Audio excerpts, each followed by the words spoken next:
You know it's this. Take a perk and a talk of that shit. Money swallowed like sis. Did it perfect in the kid. Got a billion who sang on my head. Look up the better put on the road I just spent. I know we got $1 million. The devil that shit ain't not cheaper again. Hello and welcome back, fellow anime lovers, to MangaMuse. I am delighted to have you join us once again in the world of fanfiction and fantasy. This is the 9th part of What If Naruto Enters W.I.T.C.H. Special note, this fanfic is written and a masterpiece of pyrohelixdrago, co-written with KFB Anime 87 on fanfiction.net. Do check and support the author too. Now smash the like, share and subscribe button for more. Also press the bell icon so that you never miss such great parts. Thanks for the introduction. Now let's dive into the world. Later in the Infinite City. Okay Caleb, would you mind explaining how you know a dragon? Irma asked, yelling in surprise. I actually don't, he's Naruto's friend, we're just acquaintances at best, Caleb said as he and Abner never actually talked. You know Naruto? Will asked in surprise. Yes, young guardian Naruto is a very close friend and has spoke fondly about all of you, Abner said as he had heard much about the girls from Naruto. Speaking of which, where is he asked, wondering where Naruto was. He injured himself trying to save us, Will said sadly as she was scared of what lengths he would go to protect others. That fool, Abner said as he knew Naruto would do just that, but noticed Will's depressing aura. What is your connection to Naruto, young one? He asked curiously. He's my boyfriend, Will said, confusing the dragon. Caleb saw that Abner was unclear of the term. She means mate, he said, getting a look of realization from Abner and a confused one from Will. Ah, my apologies young one, I was unaware that you were Naruto's mate, Abner said, hoping he didn't do anything to offend his friend's mate. What's a mate? Hey Lin asked, whispering to Terene. It basically means when an animal takes on a lover or married, Terene said, answering her question. Will heard what Terene said and blushed instantly from the thought of being married to Naruto. Naruto's house. So you wanna go? Naruto asked as he put food in Hunter's bowl. Yo, check it, we gonna be exploring and fightin', all that'll be exciting and frightening, but there are people mopin', so it's our job to get them hopin', yeah, B said, doing his signature pose. Naruto smiled as he let out a sigh as he was used to B's bad raps. Hunter just let out a whine hearing B's terrible raps.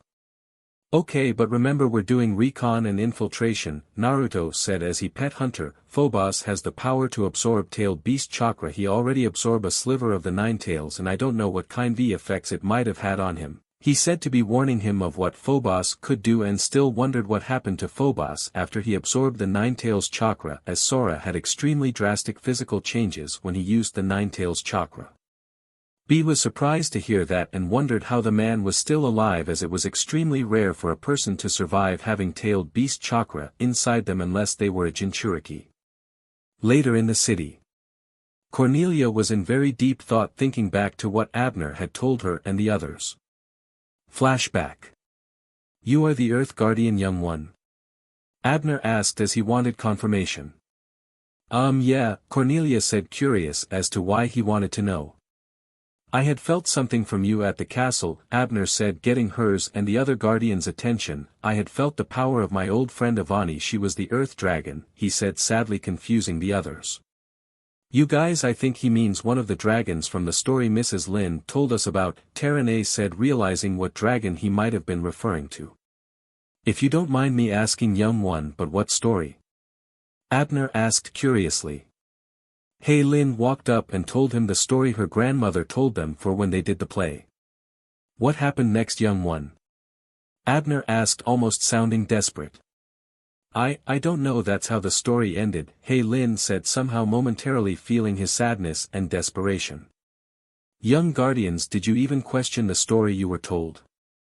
Abner asked, truly curious, wondering why they didn't seek out answers.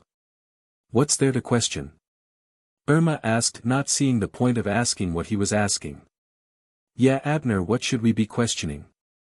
Will asked, feeling like they were now missing something. After the nymph vanished, what had happened to the dragons, Abner said, telling them the question he had. The girls actually thought about it for a moment and wondered what happened to the dragons.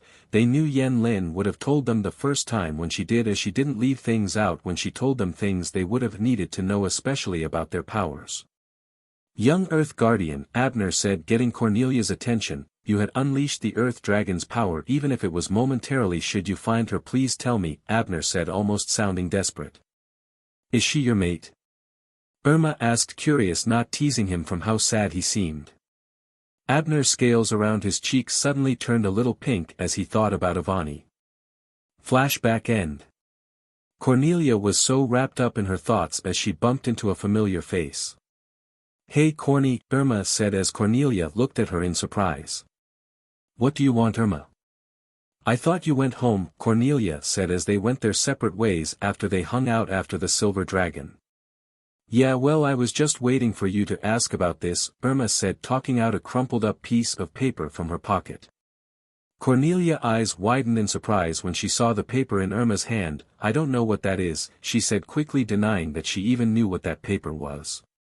Oh really? Well, let's read some stuff of this. Friends Will, Irma, Terane, and Hey Lin, Irma said as she read one of the few things on the paper. Cornelia started to sweat a little as Irma read the paper, hoping she didn't read the whole thing.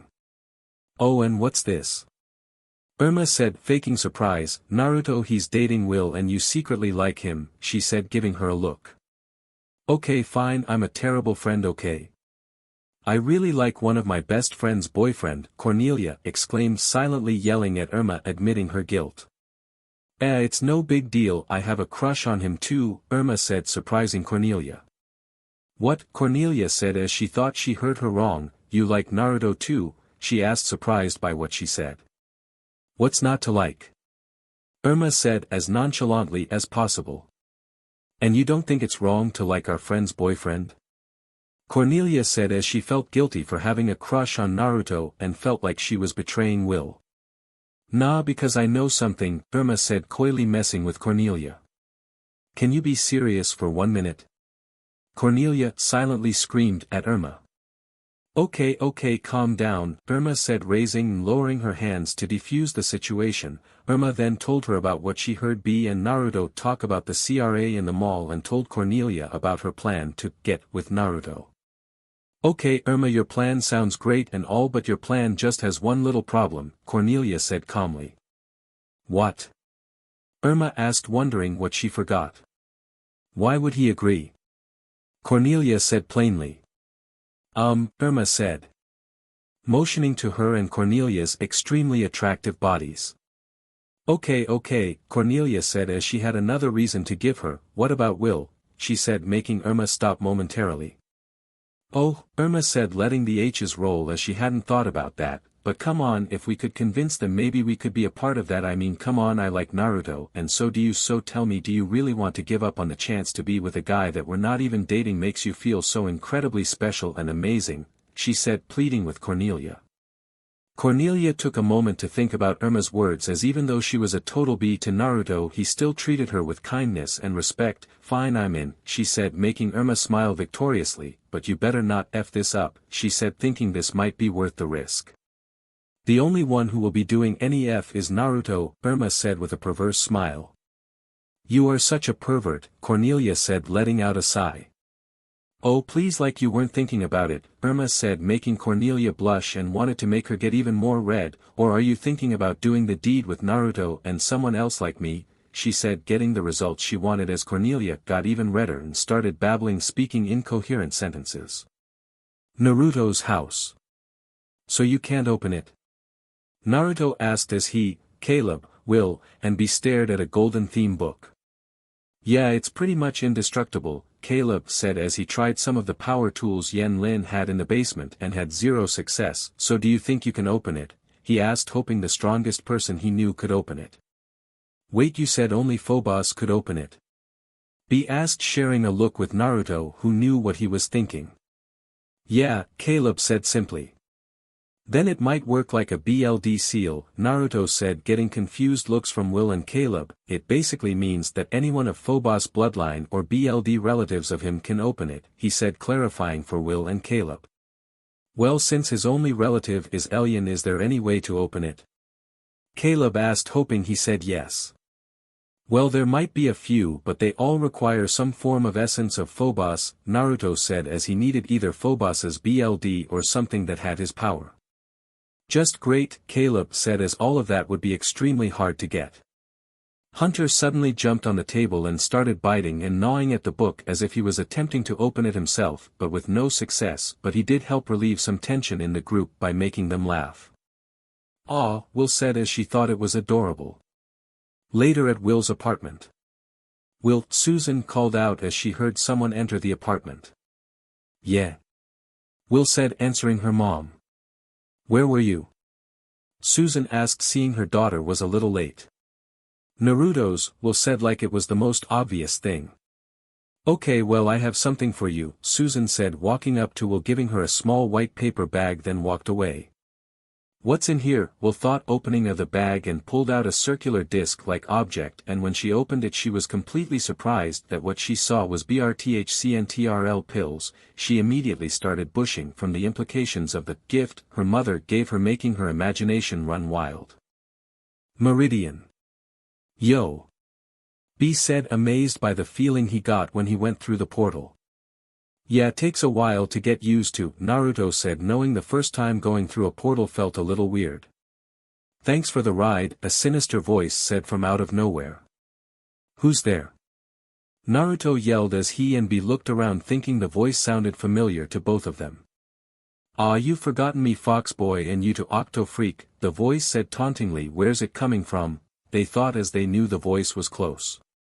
"But can't stay, have to take my leave," the voice said. "Whoa!" B exclaimed as he felt Samehada move erratically, and a second later Samehada coughed up a figure both Jinchuriki thought they'd never see again. The figure had spiky blue hair and blue skin with gill-like marks on his cheeks. He wore a black cloak with red clouds on it and had a slashed forehead protector over the mist symbol. This man's name was Kisame Hoshigaki. "I have to say, Fox Brat, I'm impressed," Kisame said, making Naruto confused. "Okay, now I'm scarred," Naruto thought, worried about whatever he did that would have made Kisame impressed. B was equally worried as he kept his eyes on Kisame while checking on Samehada, which was depleted of most of its chakra it collected and seemed very weak. He then saw something in the shark man's hand. It was a small handful of flesh and black scales. He must have ripped that out from Samehada, but why? He asked himself. "You left your village, gotta say I'm impressed. Now you and I are the same," Kisame said, surprising the two for even comparing himself to Naruto. "How are we the same?" "I left my village to have an actual life, but you betrayed yours, 'cause you are a psychopath," Naruto said, angrily, hating that he compared. "Haha," Kisame said, chuckling a little. "Fine, let's say I believe that for a moment. Let's talk about something else, like maybe those girls," he said, making Naruto glare intensely at him. "And what about them?" Naruto said, clenching his fists so tightly they turned white. "Well, while I was inside Samehada I got a little taste of the red-headed girl's magic, and I can't wait to have the main course when I get her and the 4 others, Kisame said, making Naruto's eyes slightly widen. "He knows everything about us. He's been inside Samehada ever since we got here and might have even absorbed magic," Naruto thought, as he knew Samehada ate Will's lightning and even his own magic, but that won't be a problem, he thought as he activated his Rinnegan. "Oh, so you do have the Rinnegan," Kisame said, as he has heard it from the inside of Samehada but wouldn't believe it till he saw it. "You should train those girls while you have the chance, 'cause when I fight them I'd at least like a challenge before I steal their powers and kill them," he said tauntingly. Naruto instantly saw red as he used both his chakra and magic to shoot straight toward Kisame at a blinding speed, thrusting his fist straight at Kisame's face, breaking some of his teeth as he was sent flying through about a dozen trees.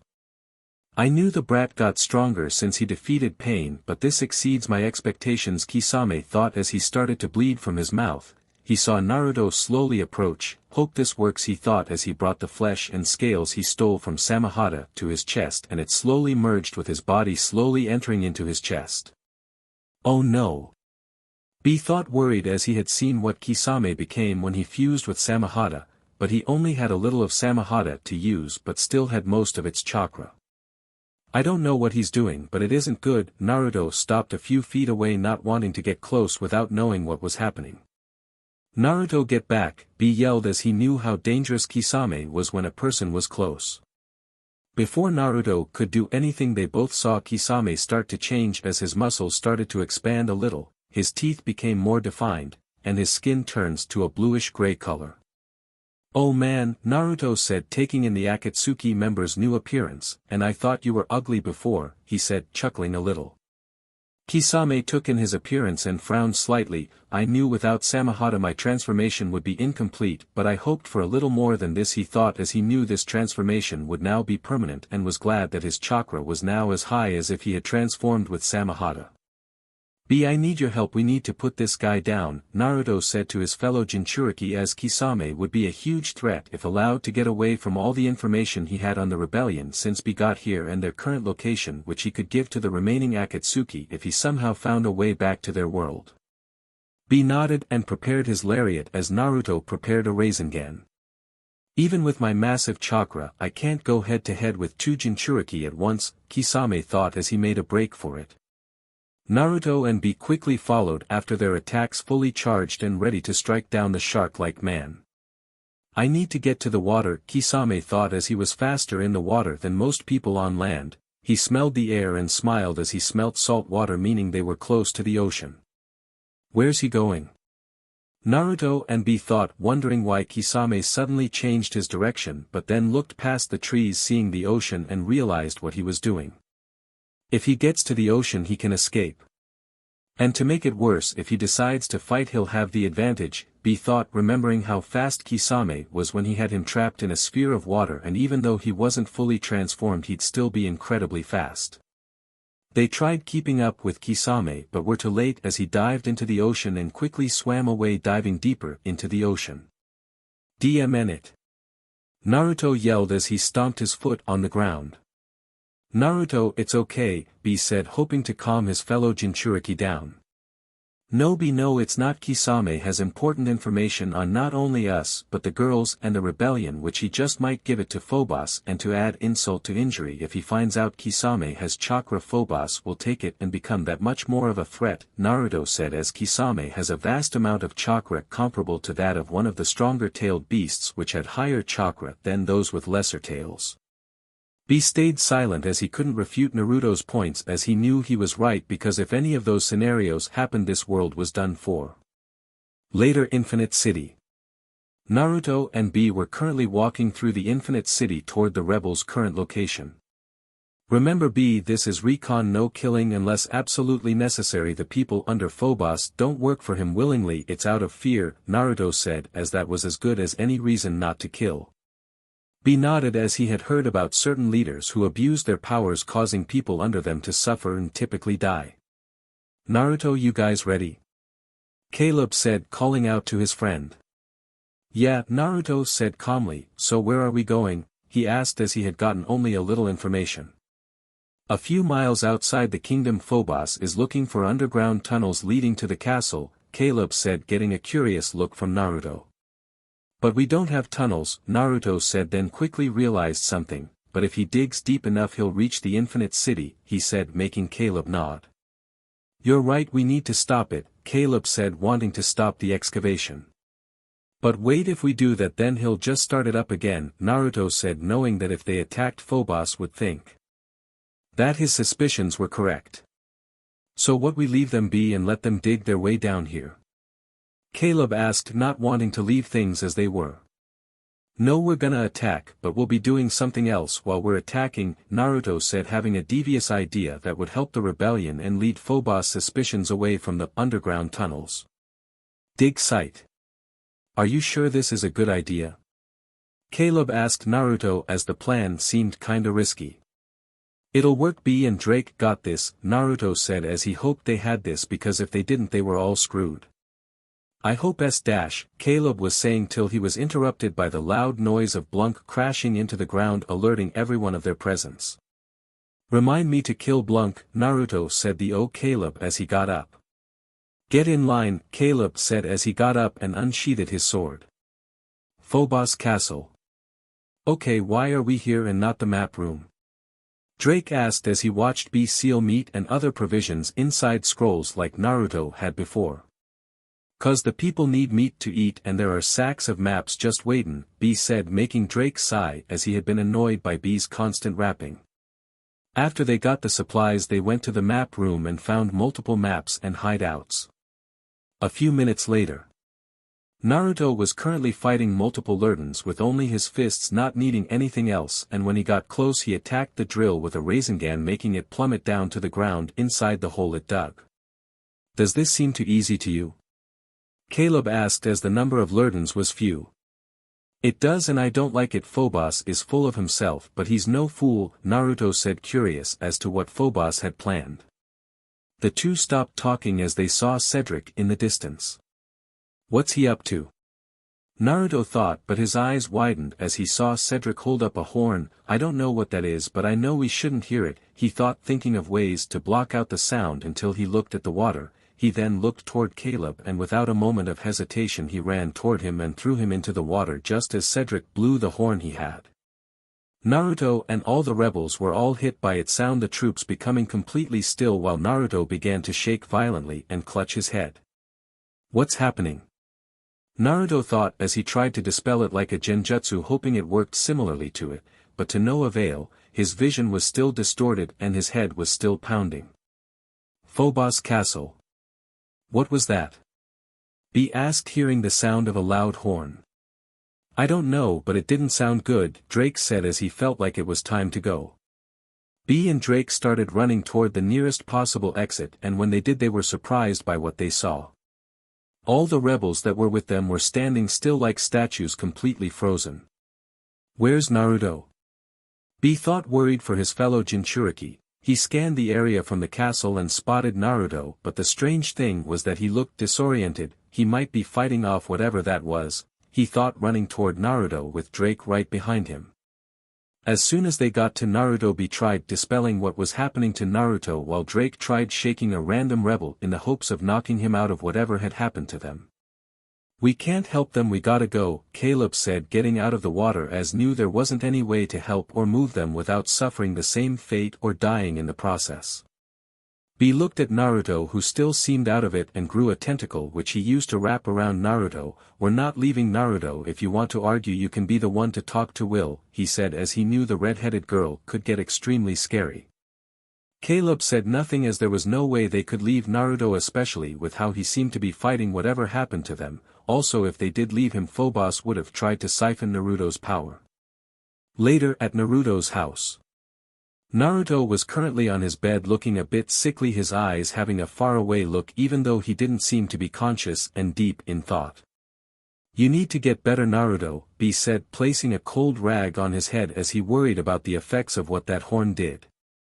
"I'm worried too, B. The kid seems to have a good head on his shoulders," the Eight Tails said mentally through the bond as he had watched and learned a lot about Naruto and thought he was a great kid. "Is there any way to help him?" B asked, a little worried for Naruto as they bonded and became akin to brothers. "Not without the horn, it caused this, and without it, we might not be able to undo what happened to Naruto, as it affected him differently than all those other people, which means it could because of his chakra or because he's a Jinchuriki," the Eight Tails said, mentally going off on what made the most sense because those were the only things that made Naruto different than everyone else who also got affected. "B, come on, we have to go see someone who can help us figure out what's wrong with the others," Caleb said as he needed to free the rebels before Phobos decides they'd outlive their usefulness. B took a look at Naruto and saw the state he was in and knew he couldn't waste if Naruto didn't make any change. He heard a small whine at the foot of Naruto's bed and saw Hunter. "Watch after him, boy," he said as he brought Hunter to Naruto's bed to comfort him. Hunter nuzzled against him, trying to comfort him, then laid on his chest just waiting for him to awaken. Naruto's mindscape. Where the hell am I? Naruto thought as he saw that he was inside his house, but knew it was somehow different than his real home. Hunter, he called out, hoping for a response. "Come on, Naruto," Will voice said, sounding like it was coming from downstairs. "Will," Naruto said, running to downstairs, and when he got there he saw no one. "Will," he called out, hoping for a reply from his girlfriend. "No, I'm serious, it's really not bad." Naruto heard his own voice from the kitchen, and when he looked inside the kitchen he saw Will and himself. "What the hell?" he thought to himself, but they seemed transparent and didn't seem to notice him, so he decided to watch to see what the hell was going on. "Are you just saying that?" Will said, smiling with a blush, feeling a small sense of accomplishment. "No, this chicken doesn't taste bad at all," Naruto said, smiling as he took a bite out the chicken. "It's breaded fish," Will said blankly. "I remember this," Naruto thought, as this was the first time Will ever tried cooking for him, "but how the hell am I seeing this?" He thought confusedly. "Oh, crp am I in my head?" he thought, wondering where the Ninetales was or even the depressing sewer he'd grown accustomed to. "Ugh, well, it still tastes good," Naruto said, hoping his comment would make her less displeased that he didn't know what she cooked. "It's fine, I'm just glad you liked it," Will smiling and laughing before she and Naruto faded away. "Man, what is going on?"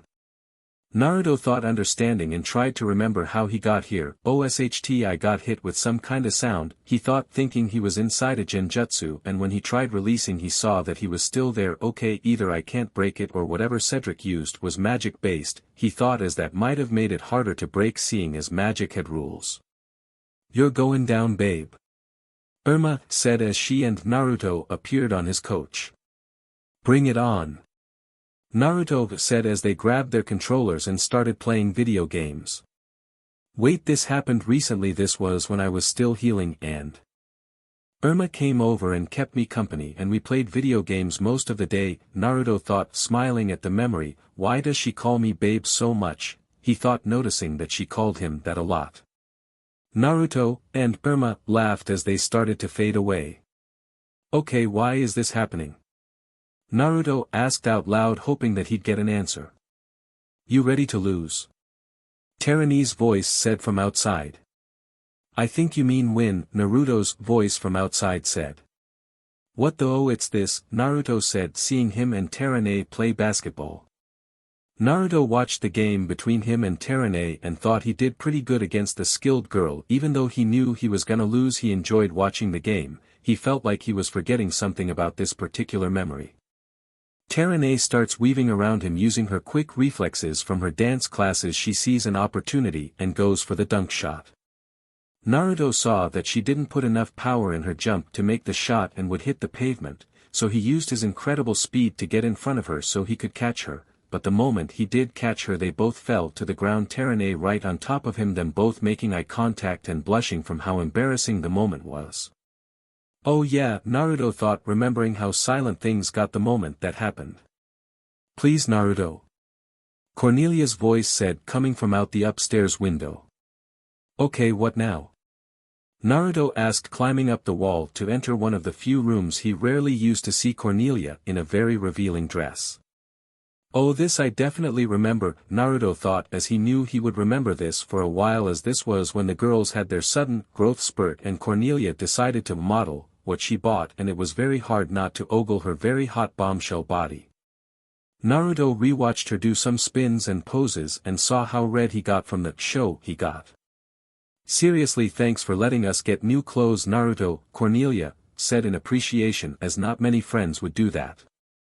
"It's fine, you and the other girls deserve to be spoiled a little for how much you guys do," Naruto said, as they didn't even get paid to be guardians.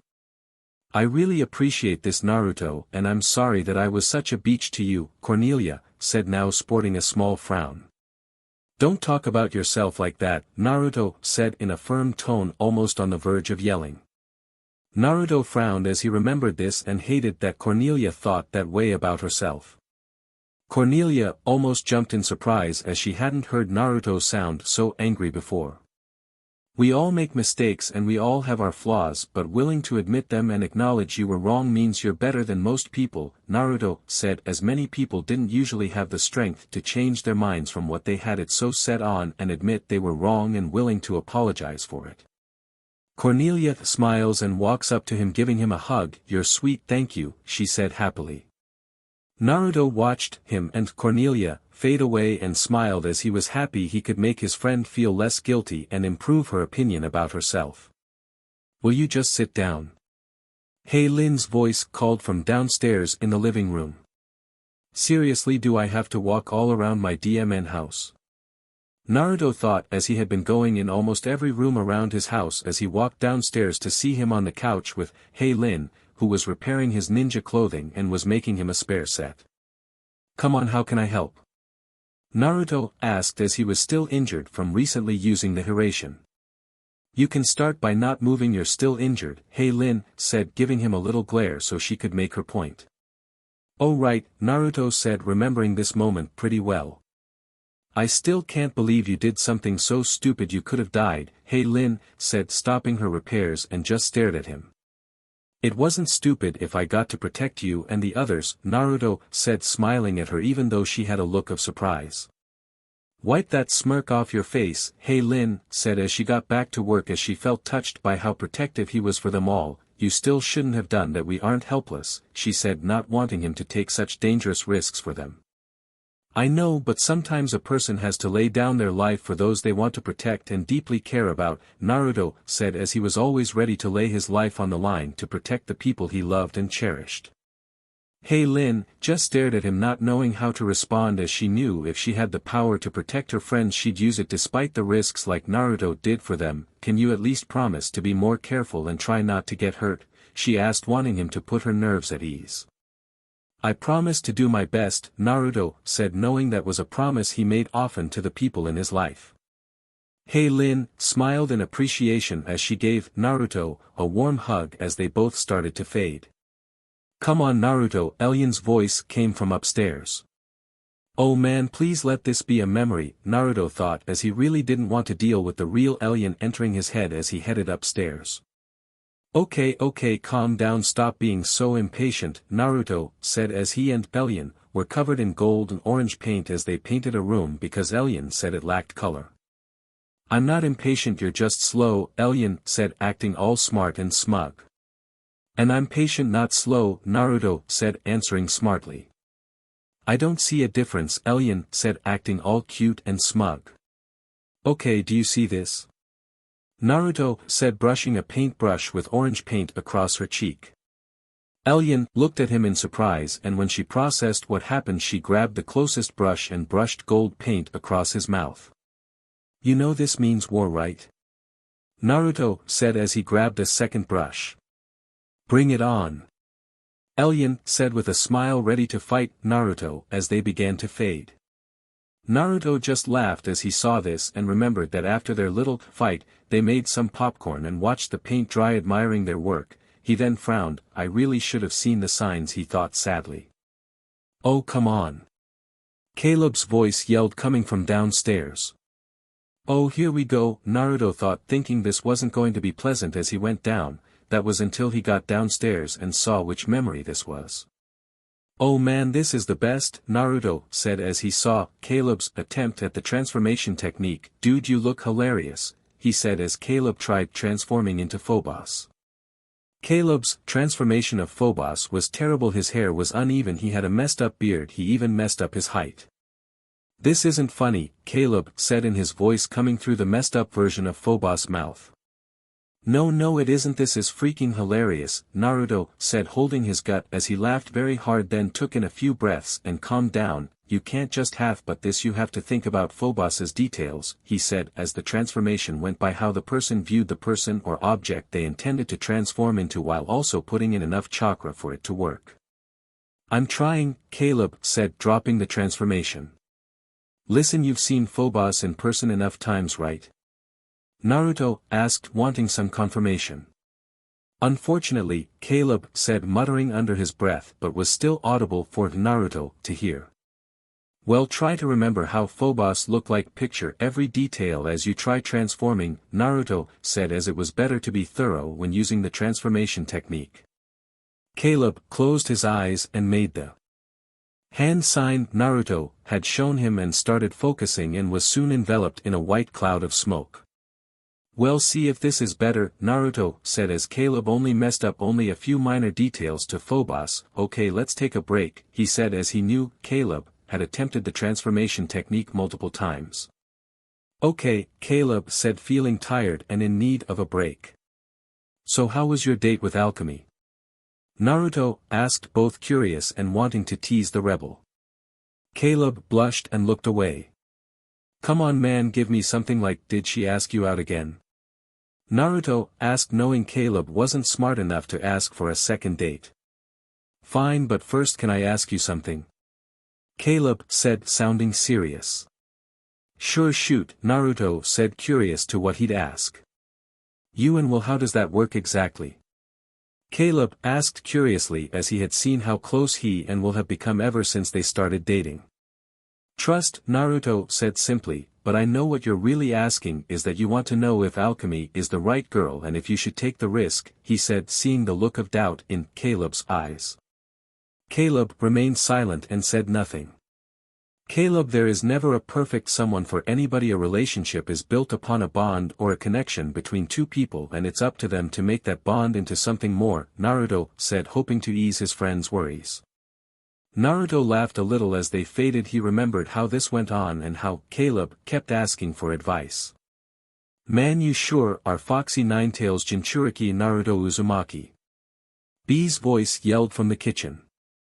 CRP, Naruto said out loud as he knew this memory as it happened this morning and was curious as to why B used his other last name. B, do you have to rap so early in the morning? Naruto asked as he cooked breakfast and filled up Hunter's bowl. And remember, we have a mission. How's your magic coming along? He asked, curious to B's progress ever since their little procedure from when he had Samahata eat and transfer his elemental magic for water and lightning to B in the hopes he start generating his own magic. My magic is erratic. I be using it for my static, B said, doing his signature pose along with making some lightning appear for dramatic effect. So you can only use lightning magic? Naruto asked, glad that he at least got one of his elements for magic. No bro, I just be a starter for my water, but I be getting hotter, B said, making water from the sink move around up in the air. Okay, you ready to go then? Naruto asked, wanting him to be sure. No, not yet, I need to know something first, B said, sounding serious. What? Naruto asked, wondering what made B so serious. What rhymes with 9? B asked, making Naruto sweat drop. I don't know. Crime and ugh. Fine, Naruto said, list some of the few words he could think that would rhyme.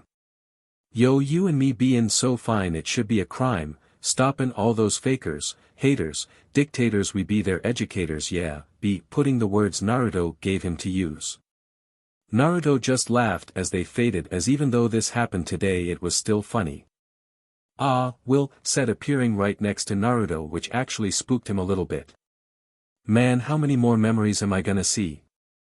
Naruto thought and saw what memory this was and smiled at how cute it was. Hunter was in his bed gnawing at some chew toys in his new dog bed. Still crazy adorable, Naruto thought as the memory faded. Naruto waited a while, waiting for whatever crazy memory would come next, but after a few minutes of waiting all he got was nothing. Okay, well this kinda sucks, he said, walking over to the couch and sat down. Tell me about it, someone said, making Naruto jump. Who's there? Naruto yelled out, knowing it was too big of a coincidence that a memory would answer his question. Well, we never had a proper introduction, so allow me to introduce myself, the person said, coming down the stairs, surprising Naruto by who he saw. My name is Naruto Namikaze, the person said, looking exactly like Naruto except for having crimson-colored eyes and black where the white should have been. How can you be me? I'm me, Naruto said, confused and a little scared to how this was possible. You're both right and wrong about that. You are Naruto, but I'm everything you truly are and reject all the pain and anger. I'm the you refuse to be. I'm Dark Naruto, the now named Dark Naruto said, introducing who and what he was. You're my darkness? Naruto asked, wanting to be sure he heard right. Yeah, but unlike you, the Ninetales took a way better liking to me, Dark Naruto said, smirking evilly. He's bonded with the Ninetales. Naruto thought, scared of what that might have implied. And you're right, by the way, Dark Naruto said, making Naruto confused. Right about what? Naruto asked, not understanding his cryptic response. That when this whole mess with Phobos is all said and done they'll abandon you like everyone else has before, Dark Naruto said, as if it were a fact. That's not true. Naruto said, firmly not believing his words. Believe what you want, people always cast you aside, either your senseis and even your friends, Dark Naruto said, not even needing the time to think of what to say to make Naruto think about what he said. Naruto would have retorted if he didn't start remembering how Kakashi left him to train Sasuke to prepare him for Gaara in the Chunin exams, leaving him with Ebisu, who only just taught him a chakra control exercise, and then remembered when all his friends stood in his and Sakura's way for when he tried to rescue his sensei. You have to admit that I'm right, we had no one but ourselves, we were always alone, and even those we trusted lied to us, Dark Naruto said, referring to his sensei, Tsunade, and Jiraiya not telling him the truth about his parents. Naruto looked down, his hair covering his eyes. What about Will and the others, he said, surprising Dark Naruto. Like I said, they'll abandon you like everyone else, Dark Naruto said, thinking it was a fact. You know that's not true at all, and you know it, Naruto said, looking at his dark self dead in the eye, which surprised even him. They haven't turned their backs on us or looked at us any differently even after finding out the truth about us, because they accept us for who we are, the good and the bad, he said, believing in his friends and girlfriend. The Infinite City. Caleb, what you have described is the effect of the Horn of Hypnos, the mage said, not knowing anything else that could have fit that description, then explained how it affected people and even showed them the notes to destroy it as well as an image of said horn. B saw the horn she presented and listened to the notes. He instantly knew that it was the same one Blunk had earlier, which Caleb threw away, but he took it as it seemed from this world and seemed to make the same sound that was heard outside the castle that made everyone turn into mindless zombies. He sealed it in a scroll he had and hoped he and the Eight Tails could use it to help Naruto and find some way to wake him up from his unconscious state. Caleb, who is this? The mage asked, looking at B. Before B could answer, Caleb did. His name is B, he's from Naruto's world, he said, while B mentally face-palmed as to why he would tell her that much information. The mage looked surprised by what Caleb said. Is he trustworthy? She asked, worried for his safety, and was ready to attack him if he presented even the minimalist of threat. Naruto trusts him, and that more than enough for me, Caleb said as he trusted Naruto's judgment. Are there more of you? The mage asked, desperately needing to know. No, it's just him and Naruto, Caleb said, thinking that was the case, while the mage seemed relieved by the news. Actually, B said, getting their attention on him, there's another, he said, surprising them both. Who is he? The mage asked, wanting information on who this person was.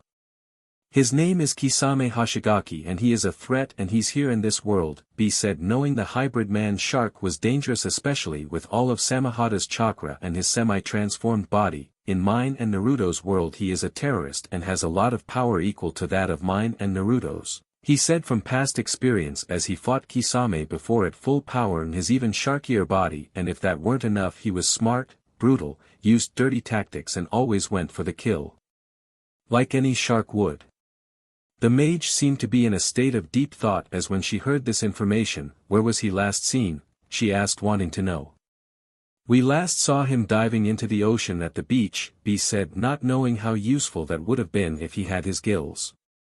Well, he had to come up for air, right? I mean, there aren't any islands close to the beach, Caleb said, not knowing about Kisame's condition. He's a man-shark hybrid, he can breathe on land and survive in water because of his gills, B said, catching them up to speed. Now is not the time for explanations, go and destroy the horn before it is too late, the mage said as her form retreated into the waterfall. Later. I can't believe I had the horn in my hands, Caleb said, berating himself. It's fine, I have it, B said as he unsealed it. I don't wait, what? Caleb said, seeing the golden horn. Why didn't you say so earlier? We could have freed everyone, he said, not understanding why he didn't tell them. Because in case you forgot, Naruto was affected differently than everyone else. If we destroy it he might not wake up, B said, not wanting to risk Naruto's life. Caleb remained silent for a moment. Naruto's my friend too, but we can't risk dozens of lives for just his, he said, hating the choice he had to make, and started singing random notes. B knew what he was trying to do but was put at ease as he sang all the wrong notes. You have no clue what the notes are, do you? He said as he remembered the notes perfectly. Caleb didn't respond as he was clearly embarrassed. Listen, if we can't find a way to wake Naruto in like an hour I'll destroy the horn, B said, hoping he wasn't making a mistake. Caleb merely nodded, agreeing with him, hoping Naruto would wake up and not be stuck in his comatose-like state as they walked to the portal. Later. Cedric had been searching for the horn, hoping to find it where the rebels attacked, and was glad that he still had all these soldiers under his control. He was about to change location but spotted the rebel leader and his pet Pauline along with someone he's never seen. Transmarchers attack, he yelled out. CRP, Caleb and B thought as they readied themselves in their fighting stances. What the hell, Caleb said, seeing B take a weird position with all his swords in random positions. He didn't have time to question it as he was soon charged by both friend and foe. Caleb restrained himself as he started fighting as he was attacked by fellow rebels. He looked toward B and was shocked by what he saw. B was moving so quickly and graciously, making almost impossible movements to follow as he used his entire body so fluidly, almost if he calculated every single move, but in his moment of hesitation he was suddenly grabbed by Cedric. "Where is the horn?" Cedric asked, wanting nothing more than to squeeze all the life out of Caleb. Caleb just spat in his face, defiantly glaring right into his eyes, trying bore through his very soul. "Right here, you ugly snake," B said, holding up the horn. "You want it? Give me, Caleb," he said, thinking he'd go through with the trade. "The horn," Cedric said, extending his free hand as the other still held Caleb. "B don't dash," Caleb was saying till Cedric gave him a little squeeze. "Catch," B said, throwing the horn up in the air, making Cedric drop Caleb as he tried to catch the horn. "Let's go," B said, grabbing Caleb, then taking off. "What about the horn?" Caleb asked, as that was the most important thing they needed to worry about. "Forget it," B said, making Caleb go wide-eyed as he was surprised that B easily gave up the thing that could help Naruto. Cedric caught the horn and looked at it happily as he now had it in his grasp once again. Transmarchers attack, he ordered them, making the hypnotized soldiers follow them. Better yet, he thought, looking at the horn, which at that exact second burst into a cloud of smoke, revealing a small ball which seemed to be wrapped in tags of paper, which Cedric recognized as he'd seen Naruto use them a few times, and they always did one thing, no. He yelled out as the ball exploded. A good distance away. "You transformed some explosives?" Caleb said as B told him what he did as they heard Cedric scream, making them both laugh. "I like your style, B," he said, enjoying the fact that Cedric was at point-blank range from an explosive. "What's not to like?" B said with a smile, but they were soon interrupted by the Transmarchers closing in, making them run toward the portal. "Wait, we have the horn," Caleb said in realization. "Yeah, so?" B said, not understanding why he stated something they both knew. "Well, the mage said when pointed at its victim it creates a transmarcher. What I'm thinking is if you blow it at them maybe they'll listen to you," Caleb said, hoping his theory worked. B thought it over and didn't see the harm, so he unsealed the horn and aimed it at the transmarchers and blowed it. The transmarchers immediately stopped and didn't move whatsoever. "Did it work?" B asked, not knowing if it worked. "Give them an order," Caleb said, as that was a surefire way to see if it worked. "Okay, everyone," B called out, having their undivided attention. "Follow my lead," he said, as this was a dream of his and it was gonna now happen. "Yeah," he shouted out, taking his signature pose. "Yeah," every transmarcher yelled while taking B's pose. Caleb just sweat dropped from what he witnessed and looked toward B worriedly, as he could have sworn he heard him crying. "B, you okay?" he asked, hoping he wasn't hurt. "No, I'm fine, this is just so appealing," B said, happy that he got to accomplish this. Later, Naruto's mindscape.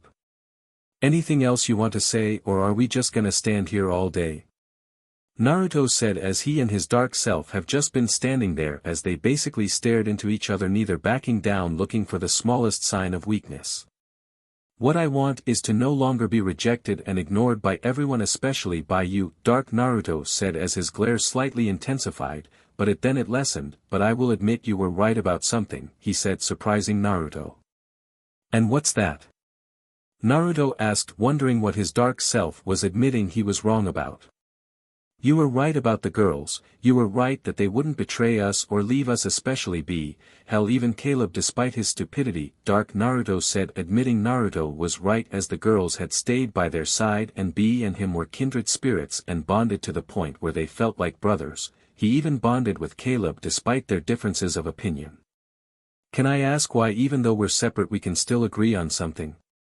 Naruto asked as he thought that this was the whole good and evil separate thing. Because. Dumbass I am you, I'm the part you won't accept, so get it through your thick skull because I'm not evil, remember that, Dark Naruto said as he walked up to Naruto so their faces were inches apart, so stop denying who you are, he said as Naruto started to glow in a bright light as become transparent. What's happening? Naruto asked worried as to what was happening to him. Easy B and the dumbass found a way to get your stupid butt out, Dark Naruto said as he laid on the couch. You said you're the part of me I suppress and deny, right? Naruto asked wanting an answer before he left, here. That's what I've been saying this whole DMN time you jackass, Dark Naruto said and plainly as possible. How do I know if I accept you you won't just go on a rampage and just kill the girls or B and Caleb? Naruto asked deadly serious. I won't ever hurt any of our friends here, especially the girls and Elian. I care for them as much as you do, Dark Naruto said, getting angrier, then realized something. Naruto said, wait, you said, accept me? He asked, wondering if he heard right. Yeah, I know what it's like to be denied and ignored, so I would be a hypocrite if I just did the same thing, especially to myself, Naruto said in admittance. Wait, why only mention the girls and Elian? He thought momentarily as the fading continued at a slow pace. Dark Naruto then had a ghost of a smile appear on his face as a tear went down his face and changed to their natural state of colors. Good luck, he said, enveloping Naruto in a hug as he himself glowed a bright light and faded away. Goodbye, Naruto said as he himself disappeared. Naruto's house. Oh my head, Naruto said as his head felt like it was pounding. Naruto. B yelled happily, glad that Naruto was okay. Despite the loud noise, Naruto was glad to see him. Hey B, he said happily. I'm glad you're back. I didn't want to tell the girls you were in another state where you needed serious healing again, B said as he was actually afraid of telling them as he was pretty sure they'd kill him for not telling them sooner. Yeah, I can definitely see that, and I can see them killing the both of us, Naruto said as he knew they all had very bad tempers.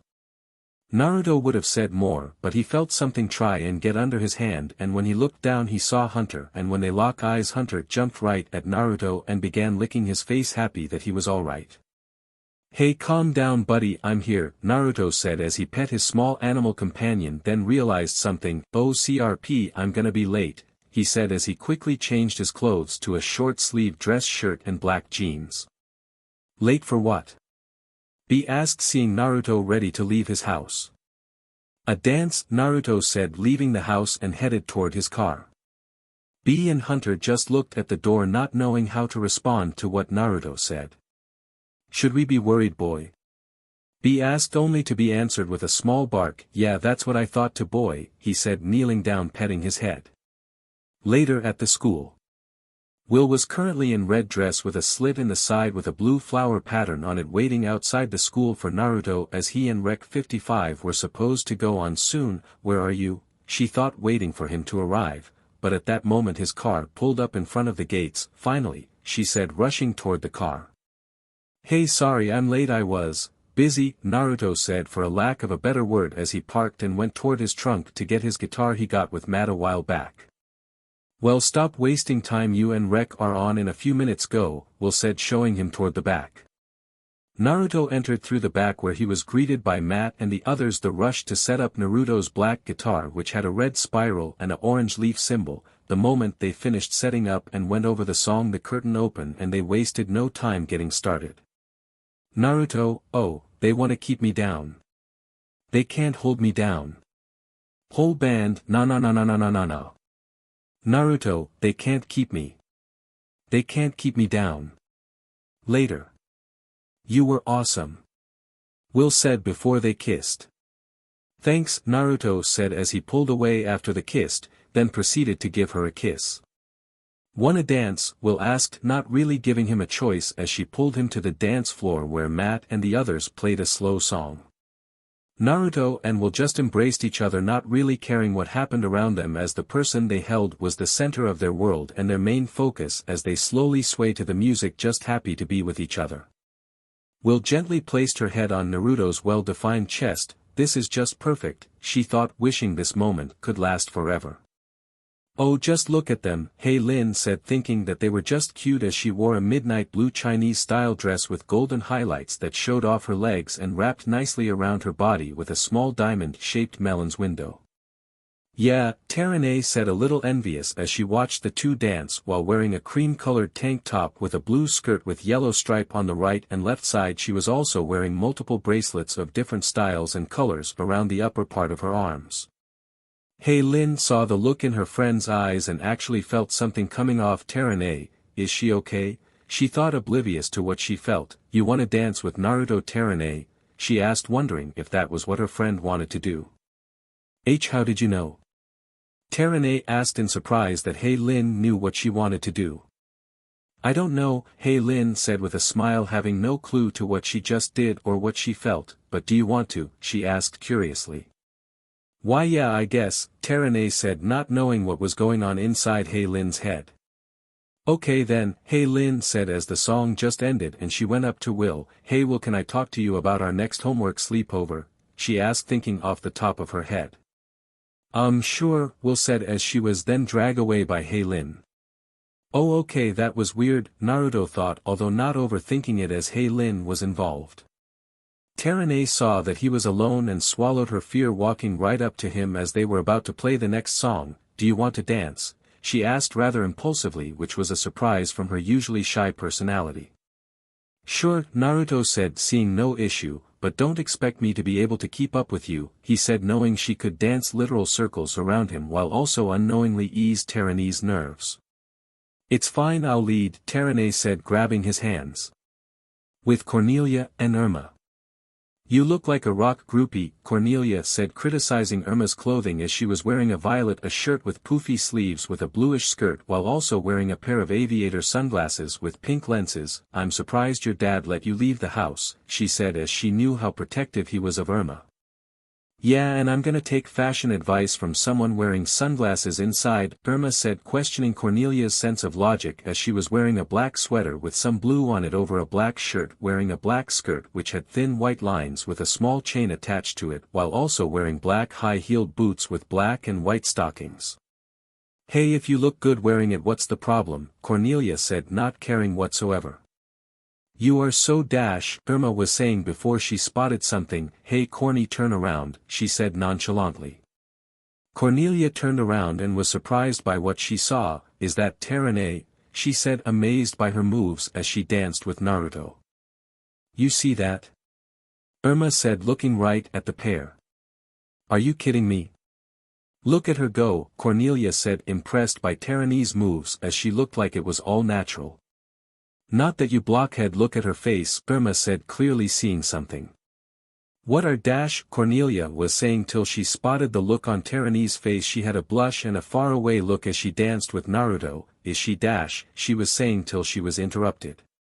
Yep, Irma said, simply knowing what she was gonna ask. Are we dash? Cornelia was saying, only to be interrupted again. Yep, Irma said once again, as plainly as possible. Back with Naruto and Terene.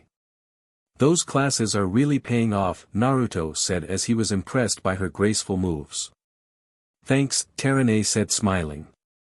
Alright, I gotta go look for Will and rescue her from Lin, Naruto said, making them both laugh. Later, he said, walking away to look for Will. Later, Terene said with a smile, but was suddenly being dragged away by Irma and Cornelia. What are you guys doing? She asked, confused as to why she was being taken away. Meridian. DMN, that brat's come a long way from being the weak little runt that he was, Kisame thought, rubbing the spot where Naruto punched him. He was currently resting by the shore as he had no sense of direction and had no plan prior to his escape from Samehada. Too bad I couldn't siphon off some magic from when Samehada gave it to that idiot. That would have been great to have, he thought, just thinking off the possibilities. Do you require aid? A hooded figure's raspy voice said, coming from out from the trees. Kisame immediately became on edge, his instincts telling him to be on guard as he was unaware of whatever threats were in this world. Who are you? He asked curiously as he prepared himself to kill the person in front of him. Oh, just someone who can help you get what you want, the figure said, revealing herself as the mage. Oh, Kisame said chuckling, and pray tell how you can do that, he asked curiously as there were only 3 things he wanted: a challenge, a fight, and vengeance on Killer Bee for taking away his Samahata. How would you like to have vengeance against the 2 from your world? The mage asked, getting him to calm down, and looked at her almost hungrily. I'm listening, Kisame said, fully interested in what she had to say, but before that, who are you? Because that isn't your true form, is it? He asked, his animal instincts telling him that the person in front of him wasn't really like that at all. The mage's eyes slightly widened in surprise but relaxed as she made a green ring descend upon her, revealing a wrinkly elderly woman with long gray hair wearing a navy blue full-body robe. My name is Narissa and I welcome you to join me, Kisame Hoshigaki, she said, extending her bony hand to him, which he accepted. Back at the school, in an empty room. So let me get this straight, you 2 want me to join your little let's all hook up with Naruto scheme? Terane asked, wondering if she got that all. Yep, Irma said, as that was basically the gist. Idiot, Cornelia thought, wondering how Irma said and did most of this so naturally. Are you both crazy? Terane asked, hoping they heard her clearly. No, we just really like Naruto, Cornelia said, willing to admit that much. I actually don't think there's a difference, Irma said, smiling. Terane sighed and actually thought it over, and when she did, she thought it would be great to do something so crazy and exciting. Okay, as long as you guys actually care about Naruto and are not being hormonal idiots, then I'm in, she said, surprising the 2. That's fine, I'm not sure about Irma though, Cornelia said, jabbing at her friend's expense. Oh haha, you know I care about him too, corny, Irma said, sounding a little sarcastic. Alright, Terane said, smiling at the thought of being with Naruto. The pervy stuff is just a bonus, Irma said, getting a groan out of Cornelia and a laugh out of Terane. Can't believe she agreed so quickly, she thought along with Cornelia. Anyone want to see if Hey Lin's interested? Irma asked, making the other 2 look at each other, then smiled. Not it, all 3 of them said, laughing happily. Irma's house. Are you both literally dumber than you were yesterday? Naruto asked, on top of Irma's roof, stopping them from dropping a washing machine off Irma's roof toward the book on the ground. And how did you 2 morons even get it up here? He asked, knowing Caleb hadn't learned how to increase his strength with chakra. We're trying to open the book, we have to try something, Caleb said in defeat as he dropped down, not knowing what else to do. I tried a low-level Rasengan, and you think dropping a washing machine on it would open it? Naruto asked incredulously as he tried multiple things to open the book that wouldn't destroy it. It was Blunk's idea, Caleb said, pointing his thumb at the Pauling, who nodded multiple times. Oh, that makes it so much better, Naruto said sarcastically. Works on coconuts, Blunk said in defeat. Ugh, what's going on here? Irma asked as she and the girls just arrived at her house, seeing Caleb and Blunk just standing around. I just stopped Dumb and Dumber over here from trashing your parents' house and yard, Naruto said as he made himself known, as the others looked at him in surprise. How'd you get my washing machine up there? Irma asked, knowing Naruto wouldn't help the 2 in front of her. Trade secret, Blunk said, laughing like an idiot. Later. Thanks Naruto, Irma said, glad that he stopped them from breaking the machine and placing it back into its original place. No problem, Naruto said, as it was no problem for someone of his level of strength. Okay, from now on I'm holding on to the book so these 2 don't blow up someone's house, especially mine, he said, glaring at the 2, not wanting them to damage someone's place beyond repair. Also Caleb, this is the reason why I don't let you stay at my house, he said as he wanted to remind Caleb of the conversation they had weeks ago. Hey wait, how the hell did you 2 dunderheads even get inside my house? Irma asked, curious to how they got inside. Blunk, Caleb said as the Pauling somehow acquired the key. Irma started walking toward the small Pauling and grabbed him by his legs and shook him till the key to her house fell out. She then threw him outside and blasted him with a torrent of water. You do that again, your butt is getting the soap, she said, closing and locking the door. Later at Naruto's house. So how was it after you were hit by the horn? B asked as he and Naruto were taking a break from a little sparring. Naruto sighed as he actually took a moment to think about it. It was, I don't know, he said, voicing his thoughts of confusion of what happened. I was in a place where I saw some of my happy memories with the girls and Caleb, and, You, he said, surprising the Eight-Tails Jinchuriki, who then smiled from how close their bond. So it trapped you in some kind of genjutsu? B asked curiously, as that was one of the few things he thought of when he tried waking Naruto up. Yeah, it made a copy of the house, and that's not the strangest thing. I actually met a darker version of myself. Well, not a darker version, I guess, Naruto said, as he didn't know how to describe his former duplicate. Wait, you met a darker version of yourself? B asked, surprise clear in his voice. Yeah, he was an exact copy of myself. The only difference was that his eyes were red and completely black where the white was supposed to be, Naruto said, as he didn't seem to notice the tone of surprise in B's voice, but in the end I think he found peace as he faded away. He said, happy that his darker self found peace. Yo, Edo, you don't think? B asked mentally. It's not impossible for him to have met his inner self without the waterfall of truth.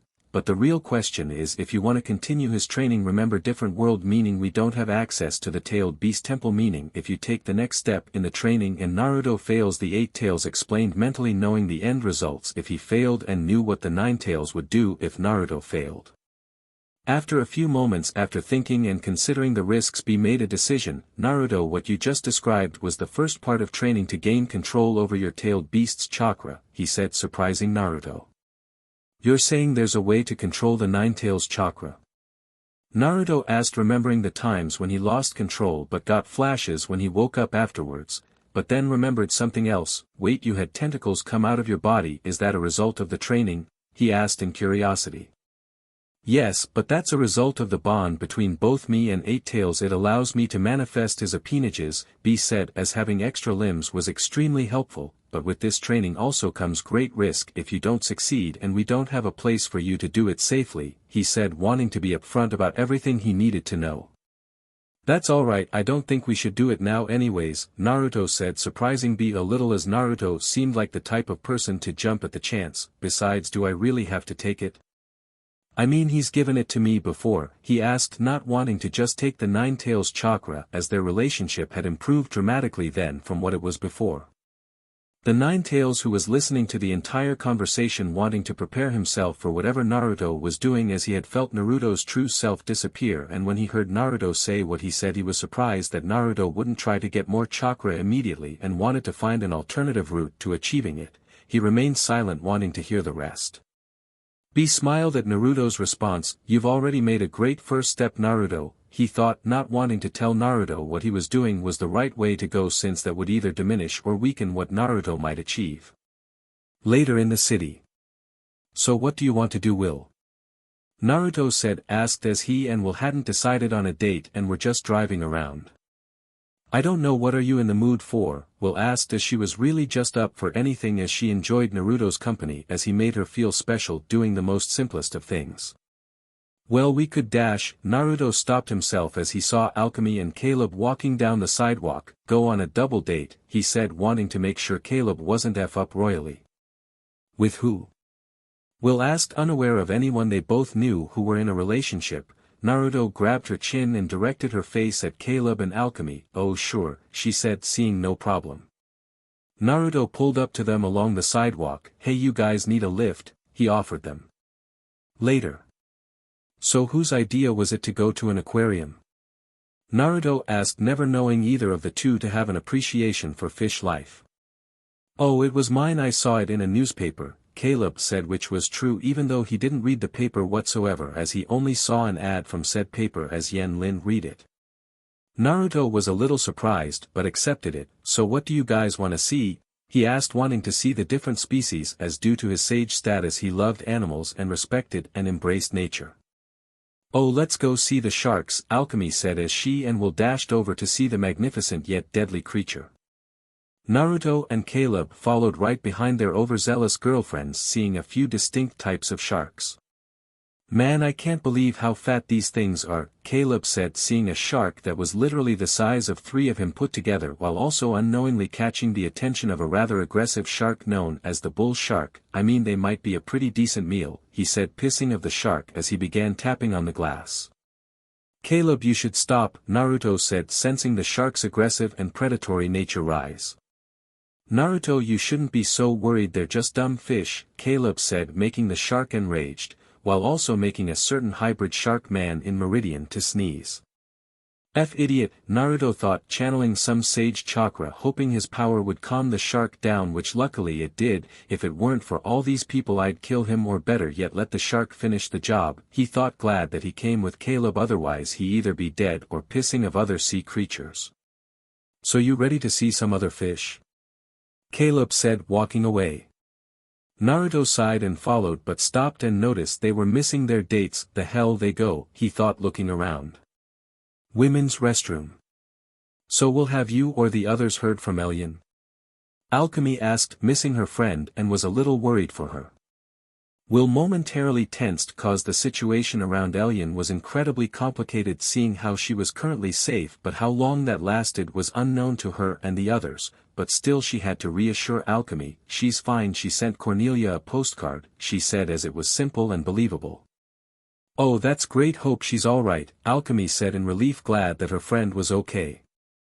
Yeah, Will said as she thought of how dangerous Elian had become and worried about what Phobos has said to her, especially about Naruto being Elian's fiancé. That made Will's blood boil, that Elian was basically saying that Naruto belonged with her and she wasn't going to let him be taken from her so easily. Later. Oh come on, Will said in annoyance as she saw the three people she never wanted to see. You want some fish? Come on, come get it, Uriah said, leaning over the edge of the railing holding a fish high above the penguins so it was out of their reach. Stupid birds, he said as he laughed with his two sidekicks. The group of four glared at the team who would sink as low as to bully hungry animals.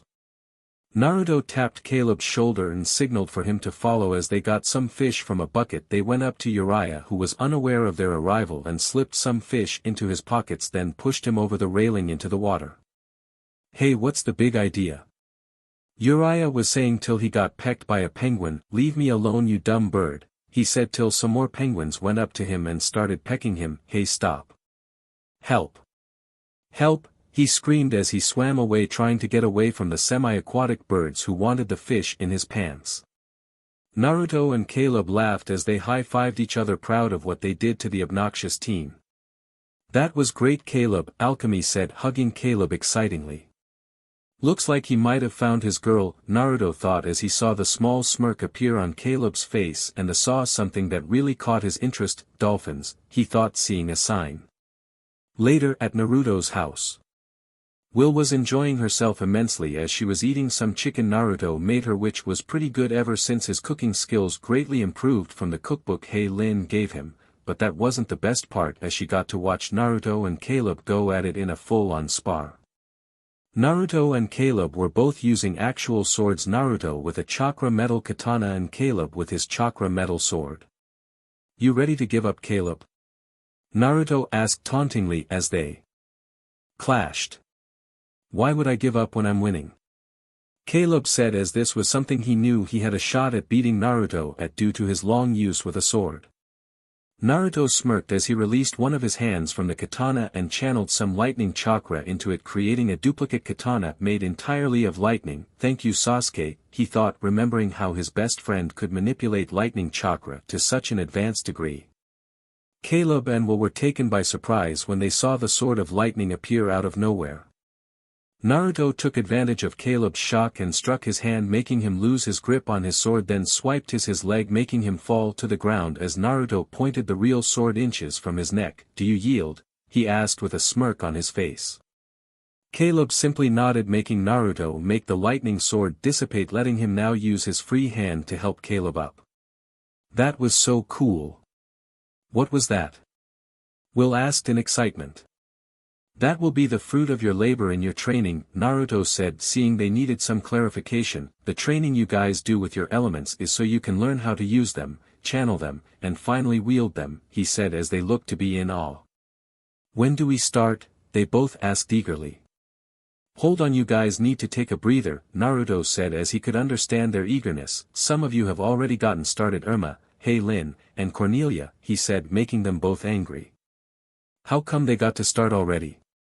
Will asked, a little pissed of that her boyfriend was holding out on her.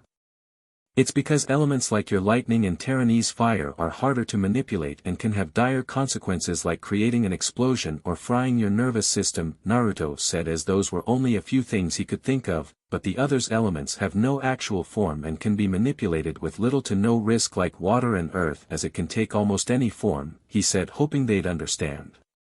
Will accepted the explanation, although begrudgingly, as she would be a hypocrite if she said anything against the dangers, since Naruto was worried for her as she was when she found out the risks of him teleporting.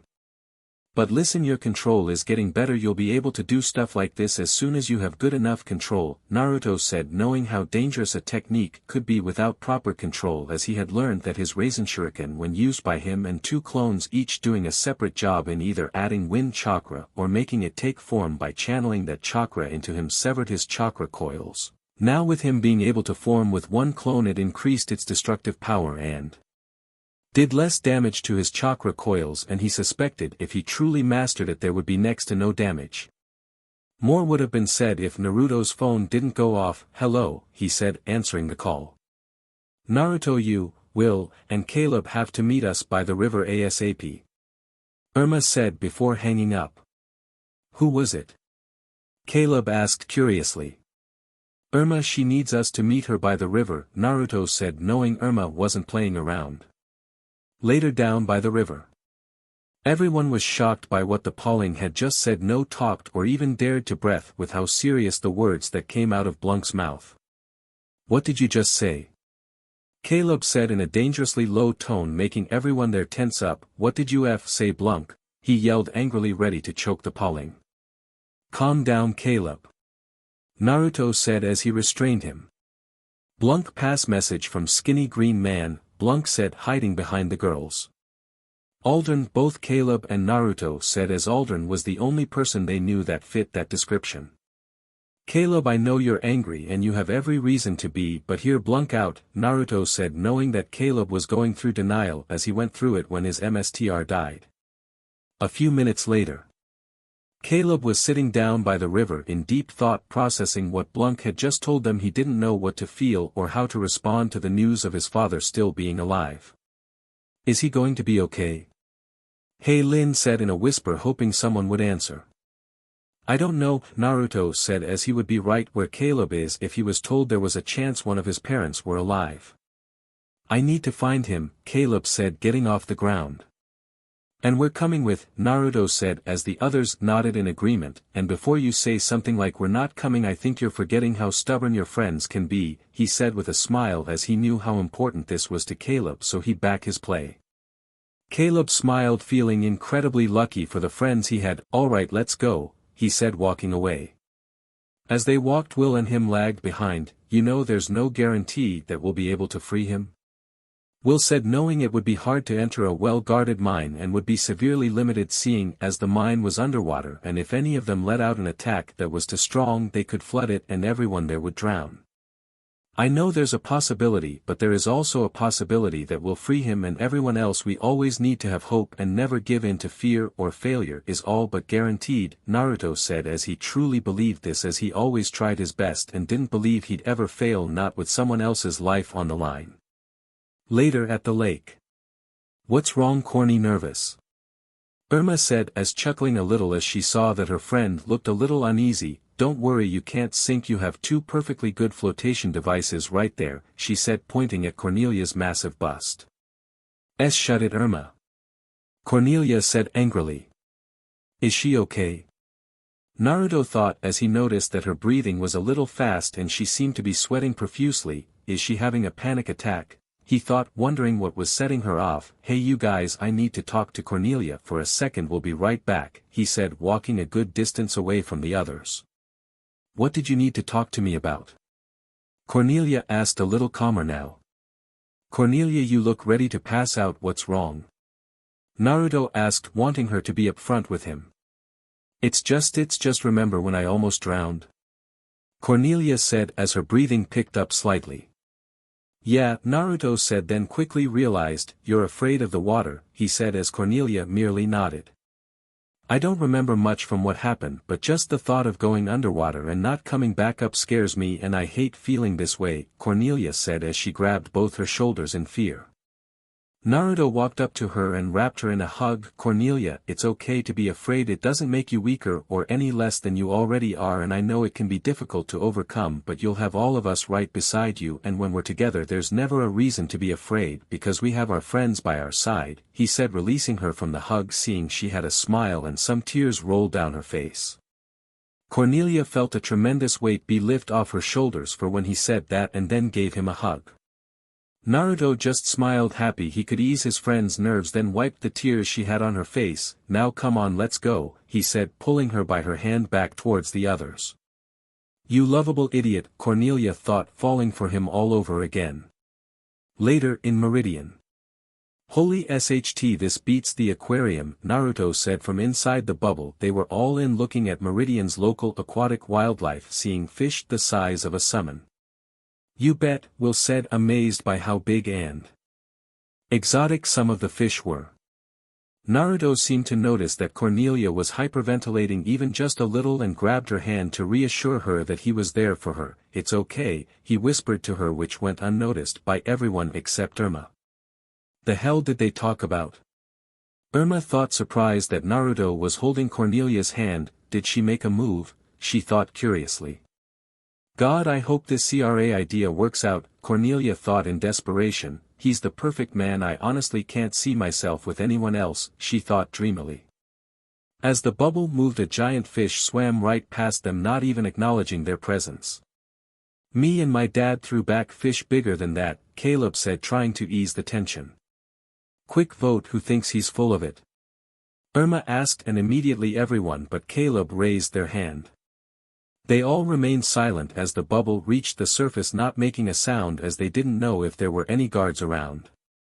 Caleb grew impatient and was about to step out the bubble when Heilin pulled him back. She put a finger to her mouth to signify everyone to be quiet as she put her head through the bubble and listened. I hear a lot of men talking, she said as she came back inside the bubble. An ambush, Terene said, thinking logically and strategically. Or a Star Trek convention, Irma said, trying to ease the tense and serious situation. How'd they know we be here? Caleb asked. To no one in particular. Had to be Elian, she's been able to open portals whenever she wants, Naruto said, as that put a damper on things if they couldn't go through portals on the chance they'd be traps, and from the looks of it they are expecting us to rescue your dad, he said, knowing things got way harder. Ugh, geez, what else can she do? We're seriously screwed if we don't get an edge soon, Will said, as they were practically outgunned and outnumbered whenever they fought Phobos, and even with their training they couldn't hope to take on Phobos with all that he had and win. We already do have an edge, all of you, Naruto said, gaining their attention. All of you have fought and trained hard, not giving into your fears or worries, because that's who you are. You stare at a challenge and you all don't hesitate to push past it. Your training is a result of that. In my world not many people could have progressed as fast as all of you or accomplish what you've done, so don't give in to self-doubt. You're all better than that, he said, ridding everyone of any negative thoughts. How will we get in the mine though? Caleb said, as a henge wouldn't be an option, seeing as they wouldn't be able to mask the girls' voices and his father would have a very difficult time believing it was really his son. We can go through these giant metal tubes, Will suggested, as that seemed like their best bet. Everyone nodded in agreement and were about to carry out the plan if not didn't stop them. Wait girls, we need to do something first about your wings, Naruto said as he noticed the girls' wings seemed to grow ever since their recent change. What about them? Heilin said as she had noticed the change in her wings but paid no mind to them as they allowed her to fly longer. They're too big for all of us to fly through the tube, Terene said, realizing their wingspan wouldn't allow any of them to fly through the tube. Well, how do we get in then? Caleb asked impatiently as he desperately wanted to free his father. Hey babe, got any ideas? Irma asked, thinking he might know a way to solve their current predicament. I can probably use a henge, but there is something I want you girls to try first, Naruto said, wanting to test an idea. Whatever it is, we're game, Cornelia said, completely trusting Naruto. I want you all to try and focus your power through your wings and see if you can make them smaller like they were before, Naruto said, as it would be pretty handy for them to be able to change their wing sizes, as if they were smaller they'd have more maneuverability, and if they were bigger they could fly longer distances. The girls did what he asked and focused their power through their wings, and to everyone's surprise they returned to their original size. Cool, at least we have more options, Terane said, knowing the advantages of having both big and small wings. Well said, Naruto said, always impressed by Terane's deduction skills. Yeah, that's great, let's get moving, Caleb said, wanting to go rescue his dad. Everyone gave him a pass on his rudeness since this was his dad who he thought was dead for years. Terane made a door-sized opening by using her fire to cut through the metal while Lin used her wind to hold up the cut-off metal as they all entered through the opening as Terane melted the cut-off metal back. You got this, Caleb, Naruto said as Caleb placed his feet on the metal. Yeah, Caleb said, hoping his practice in learning how to walk on water and walls was put to good use as his control was still iffy. Hey Naruto, how long till we learn that? Irma asked as they slowly descended down the pipe, thinking it was still cool. You guys probably can already since you can do elemental chakra manipulation, so this wouldn't be any harder, Naruto said, thinking that their control would be good enough. Trust me, it's harder than it looks, Cornelia said as she still remembered her climb up the castle. Wait, you've done it already? How? Naruto asked, both curious and surprised by what she said. Well, when I went all AWOL and went to Meridian, I used chakra to climb up the castle, Cornelia said, surprising Naruto greatly. Cornelia's chakra control isn't the best and she was able to climb up the castle, Naruto thought, impressed by what she had accomplished, then chuckled a little. Look at you using something you hadn't even learned and used it so successfully you made it to the top of a castle. Hard to believe this was done by someone who claimed themselves to be the weak link, he said, remembering that moment well enough. Cornelia blushes from his praise and had a small smile. Sure, we're here, Caleb said as they reached the bottom of the tube and hid behind a mining cart. Geez, look at them all, Cornelia said, horrified by the thought of so many people slaving away in these mines shackled to one another. There has to be over a couple dozen people here, Terane said as they only saw the people entering the mine, not knowing how many were actually inside. This place is ending today, Naruto thought, angrily squeezing the mining cart so hard he actually crushed the metal on the spot he squeezed in sheer rage. We need to find my father, Caleb said, looking at each person carefully. Small problem, we don't know what he looks like and there are a lot of people in this CRP mine, Naruto said as he sensed a lot inside and coming in.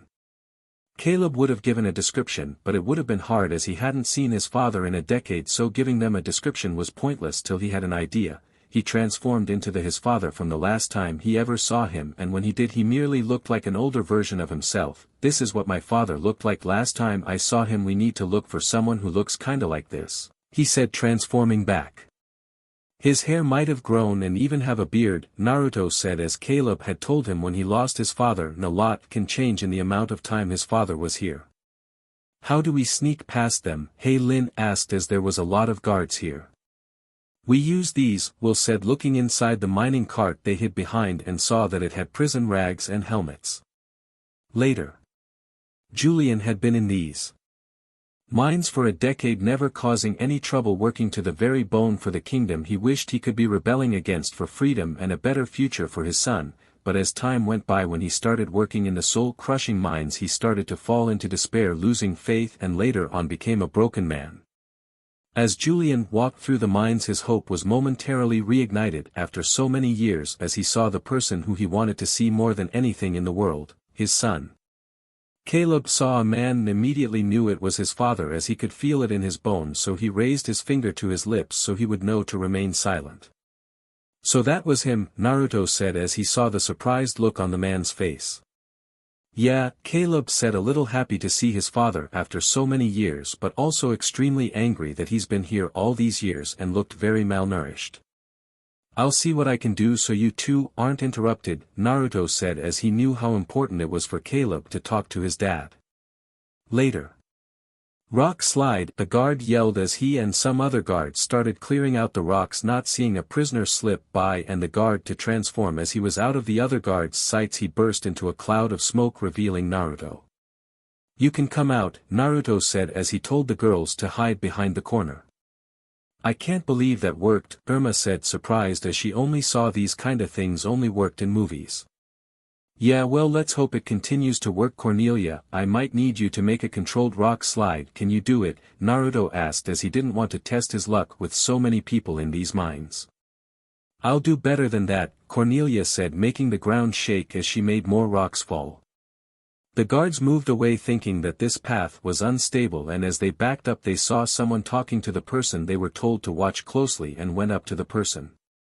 "Oh CRP, he's been made, guys, we gotta bail," Naruto said as they needed to fight now. "No, we stand and fight," Will said as she and the others got ready, then proceeded to zap them. Cornelia just snapped her fingers and used the rubble and pressed them against the wall. Terene then burned their weapons, making the guards drop them, which Irma then blasted with water as they suddenly evaporated. Hei Lin saw reinforcements coming and used deadly precision with her wind blades, slicing all their weapons into pieces. Holy SHT!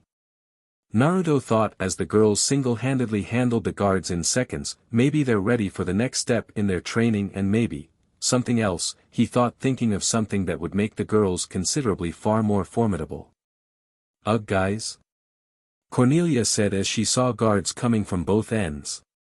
"CRP," Naruto said, knowing he would have to gamble as he didn't know how to navigate the mines. Cornelia, seal up that, Irma flood the other end, Hei Lin, you and Terene protect Caleb and his dad, and Will, you and me will provide cover fire, he said as the girls carried out his instructions.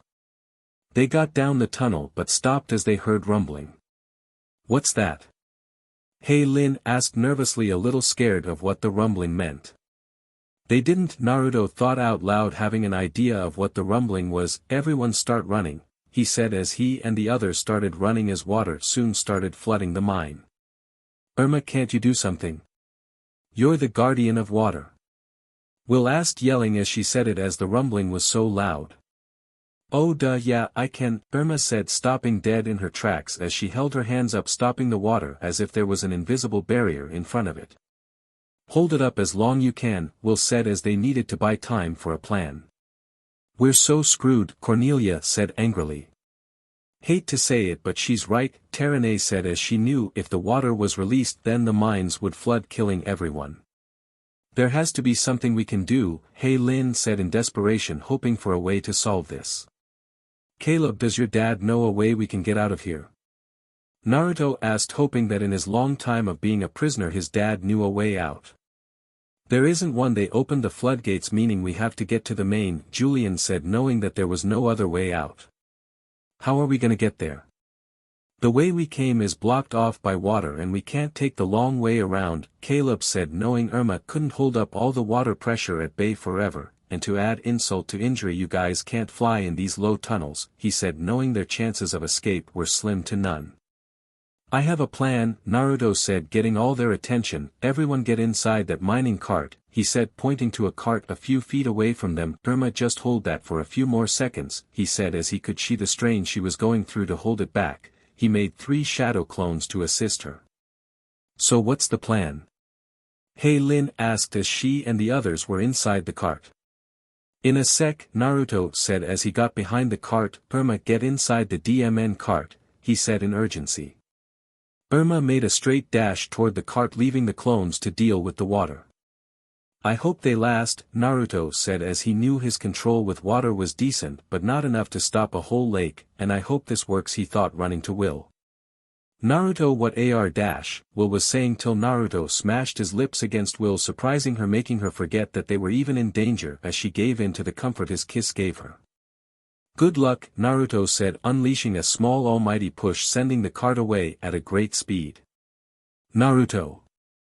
Will yelled as she knew that he had to find a way to get to them quick or he would die.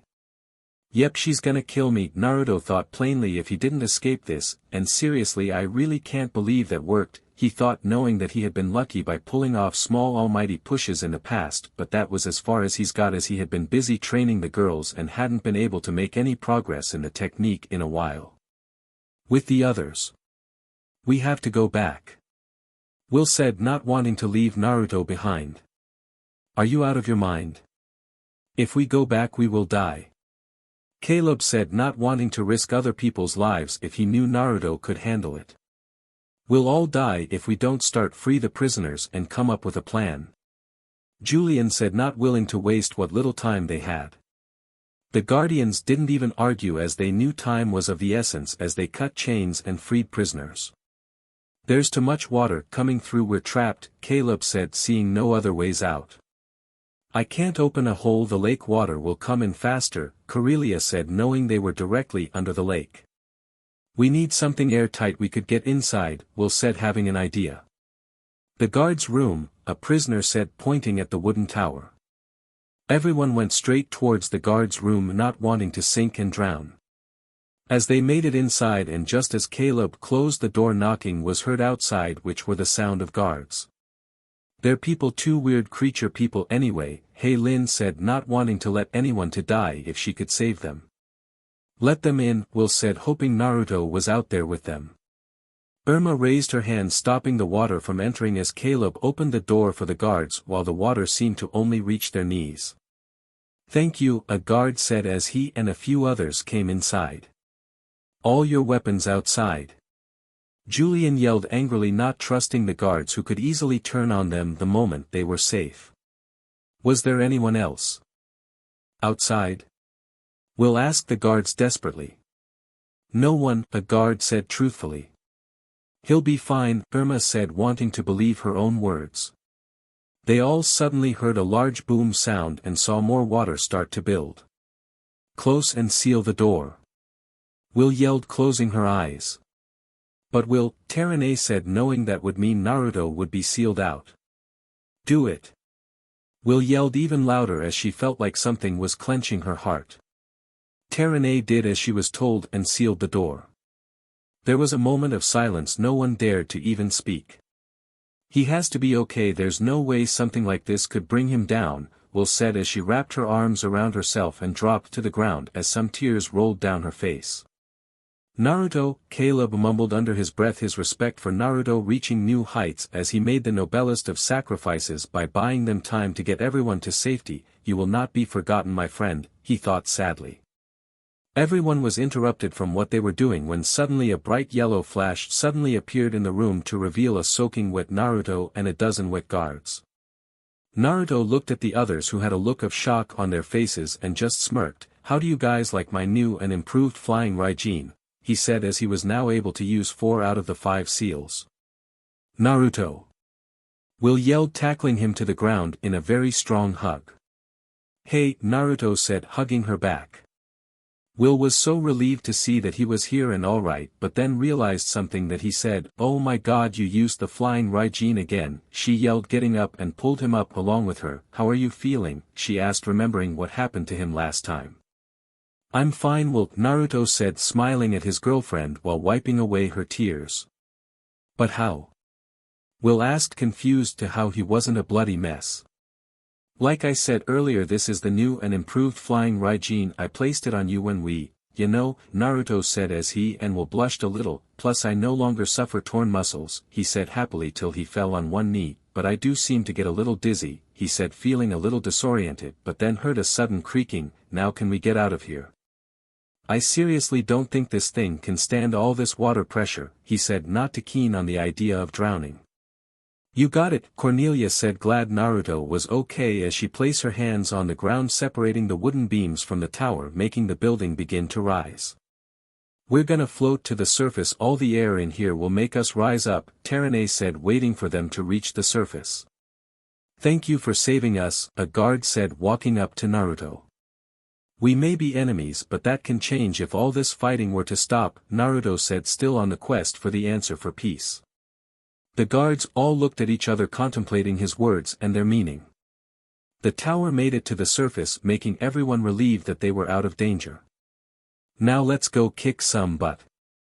Naruto said, raising his hand up, and blew up the roof as he and the others took to the sky, seeing Cedric and a whole battalion of soldiers, and charged them. The girls took on the guards using minimal force, trying not to severely injure them. Naruto was face to face with Cedric and noticed something upon his arrival. I see you met my brother, he said, noticing new scars and some burns. Brother?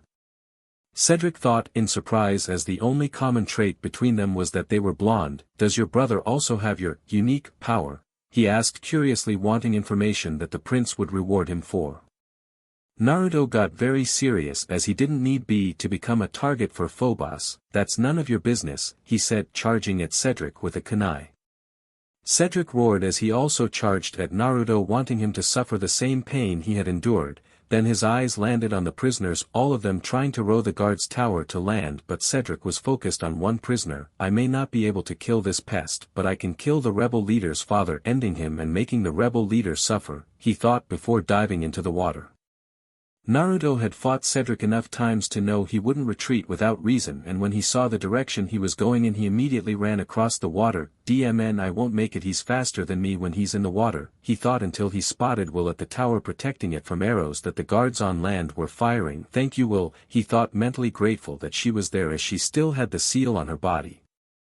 Cedric had just arrived at the guard's tower and was about to strike down the rebel leader's father, but was stopped as something incredibly strong collided with him, sending him into the water, and as he regained his bearings he saw Naruto standing on water. How is he doing that?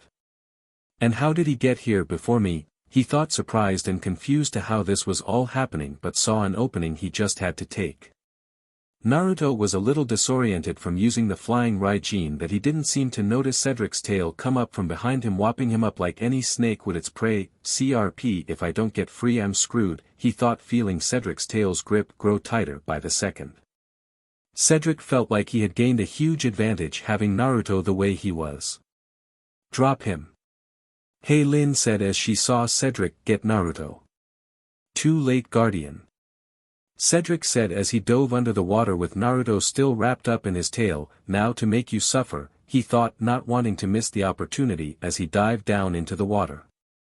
Naruto could feel the water pressure getting to him as Cedric dived down deeper and deeper into the seemingly bottomless lake. CRP, if I don't get topside I'm dead, he thought, knowing the pressure would squeeze out the air inside his lungs. He struggled to get his right hand free, and when he did he created a Rasengan, but he didn't stop there. He increased its size, increasing its power, rotation and speed, making a violent whirlpool, causing Cedric to spin around it, loosening his tail's grip on Naruto.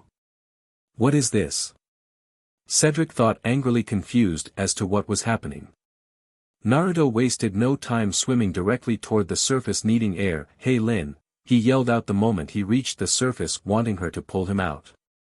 Hey Lin flew right toward Naruto and picked him up by his hand, and as she flew upward she saw Cedric about to reach the surface and possibly jump up and try to grab Naruto. Oh no you don't, she thought before feeling a sudden rush of strength, taking in some air and then blowing it down on the lake, freezing it completely. Holy SHT. Naruto said, both surprised and amazed by Hey Lin's power. Since when can you do that? He asked as they descended to the ground. I don't know, Hey Lin said, amazed and confused to how she froze an entire lake. Could it be that since Yen Lin was a guardian of air Hey Lin's power is increased? Naruto thought as he had a conversation like this with Yen Lin, and besides Hey Lin's seemingly natural control over flying and her element, she never quite displayed such power. In the distance.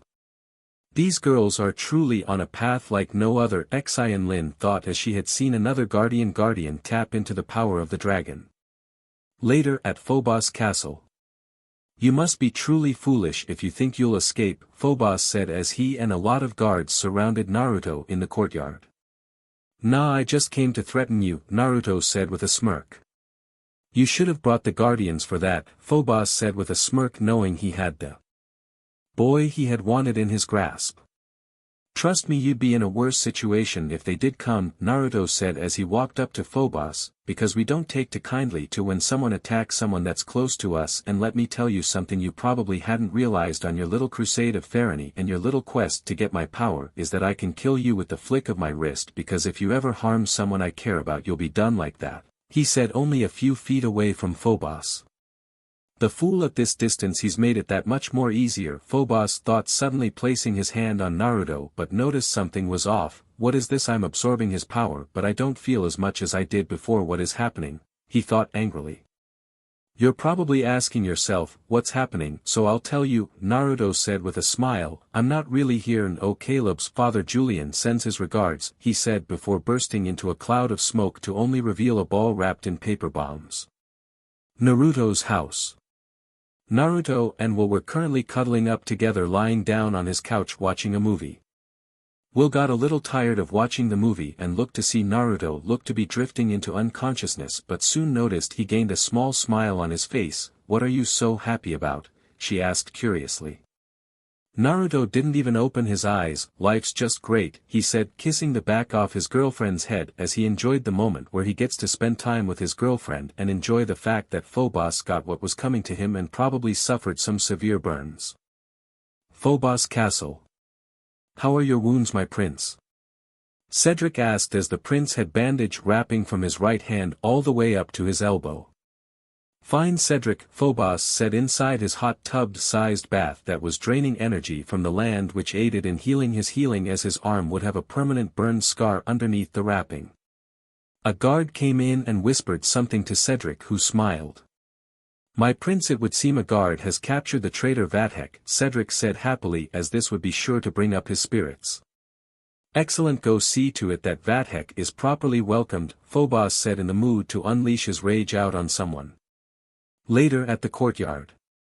Release me. V.I.T.C.H yelled, tied up in chains.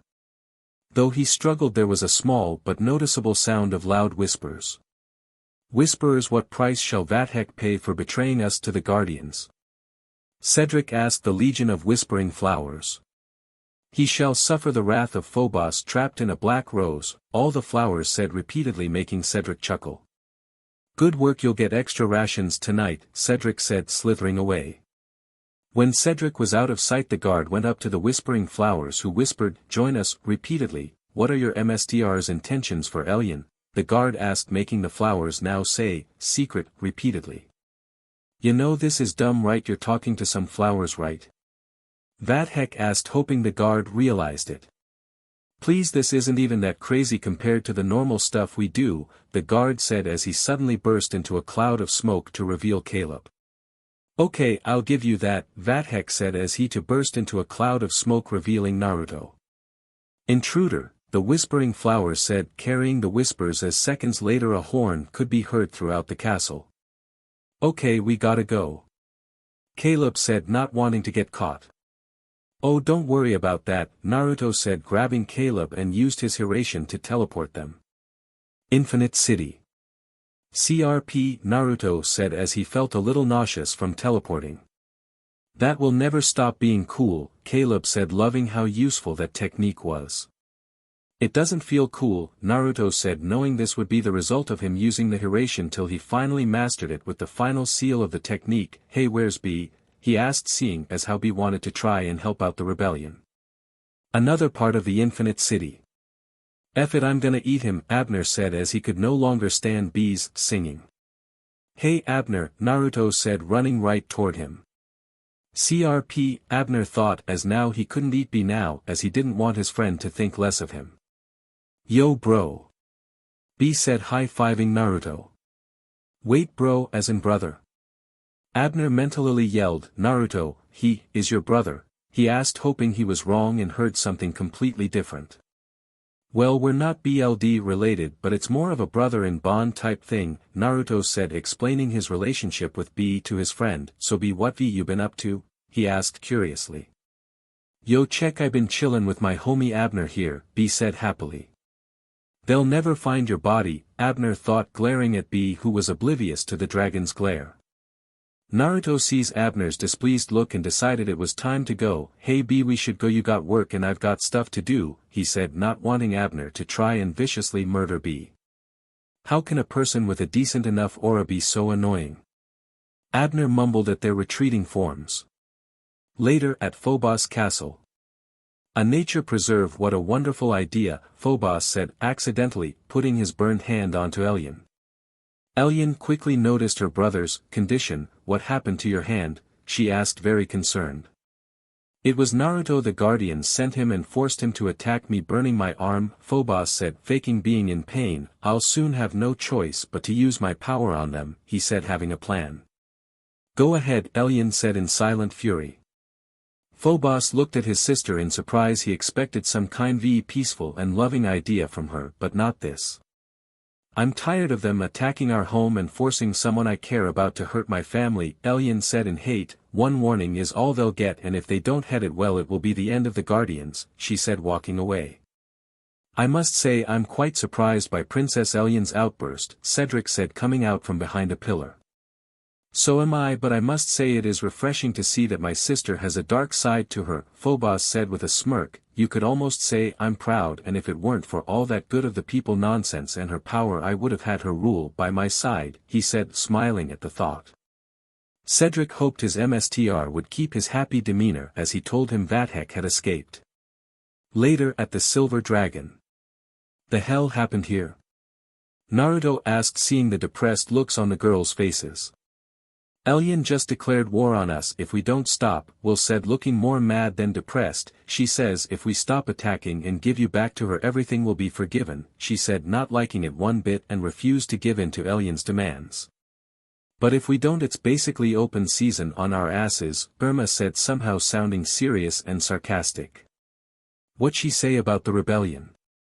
Naruto asked, seeing as how they were always attacked nothing really changed with a threat. Nothing, it was only about us, Terane said, a little mad as she wasn't the type to take threats standing down. We need to do something. Phobos is just brainwashing her to thinking we're the enemy, Cornelia said, not willing to believe there was no hope for her friend. She's right, Phobos is a tyrant craving more and more power, he'll stop at nothing to get more, Naruto said, frowning angrily. We need to send a message, he said, gaining a smirk.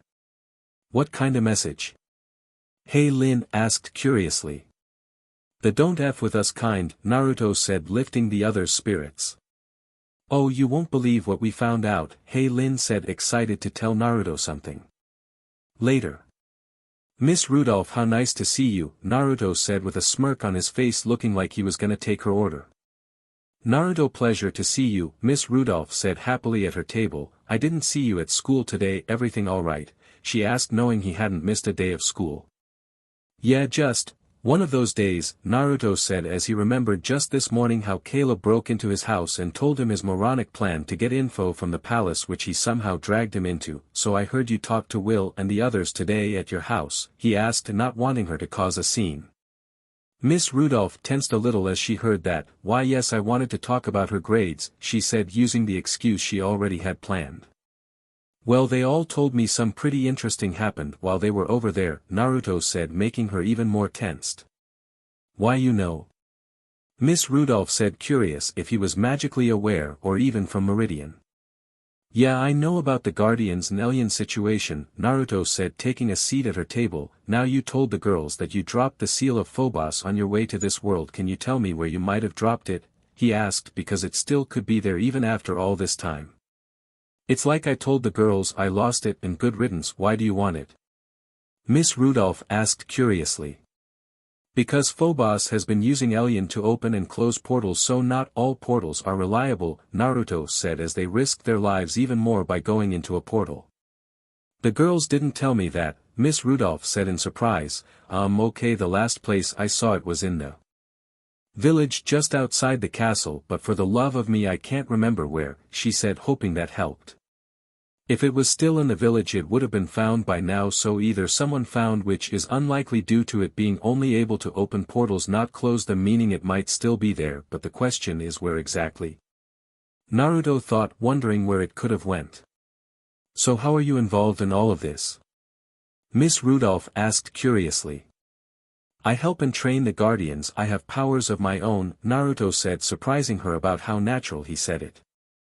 Well, I'm glad someone is looking out for them, Miss Rudolph said, letting out a sigh. Listen, I can excuse you and the girls' absence every once in a while, but don't abuse it, she said, knowing almost everyone hated school.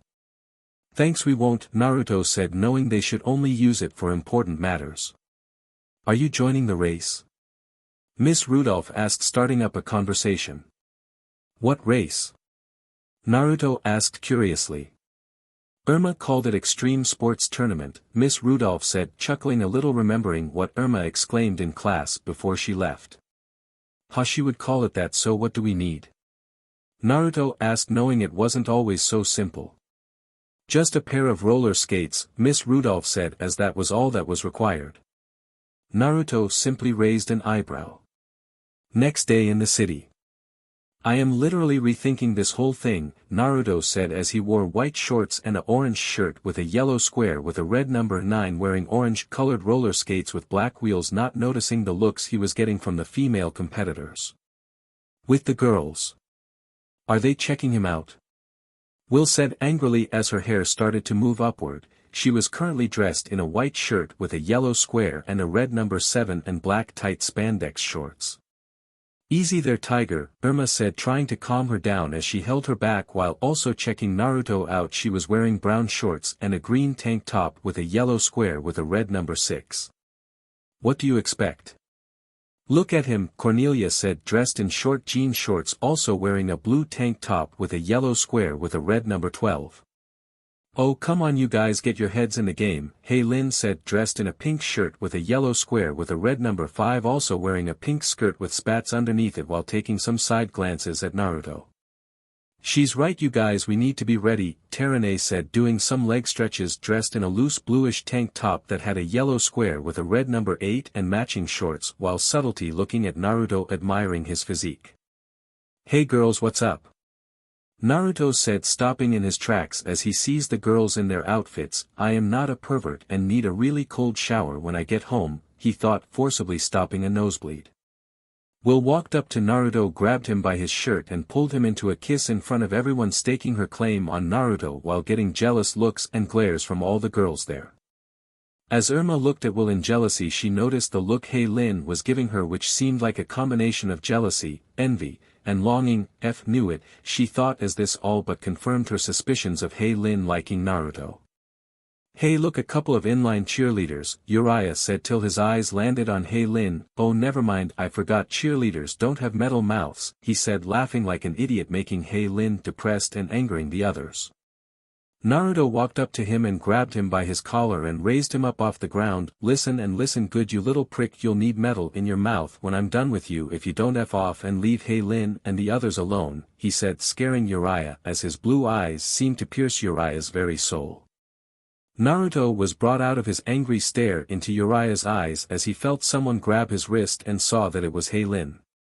Please stop I'm not worth it, Lin said sadly. Don't say that don't ever say that you are worth so much more than this dipshit, Naruto said his eyes momentarily becoming slits. He's right hey, Irma said trying out a new nickname for the Air Guardian plus if Naruto didn't step in I would have beaten Uriah's butt and wouldn't have stopped, she thought wanting to express her anger in a physical sense. Naruto looked at Lin who looked like she was silently pleading for him not to do anything drastic. He looked back to Uriah who was sweating bullets as if he was remembering the severe but kicking he gave to him last time. F off and if I ever see you mess with any of my friends again you're a dead man, he said whispering the last part. Thanks, Lin said wrapping him in a hug, but please don't do anything that dumb again, she said not wanting him to make such a serious scene because Uriah was being his usual jackassy self. Racers get to your positions we will begin shortly, an announcer said calling everyone. Everyone skated over to the starting line and prepared themselves. Man this hill's a whole lot steeper looking down than it is looking up, Terane said glad she had a better handle on her fear of heights. 3, 2, 1, go, the announcer exclaimed making everyone take off. In the lead were Terane and Naruto with Irma right on their tails while the others even though a little ahead of most people still had trouble. Uriah slipped right past Irma but Irma wouldn't have that so they were neck and neck trying to get past the other. Is that all you got Uriah?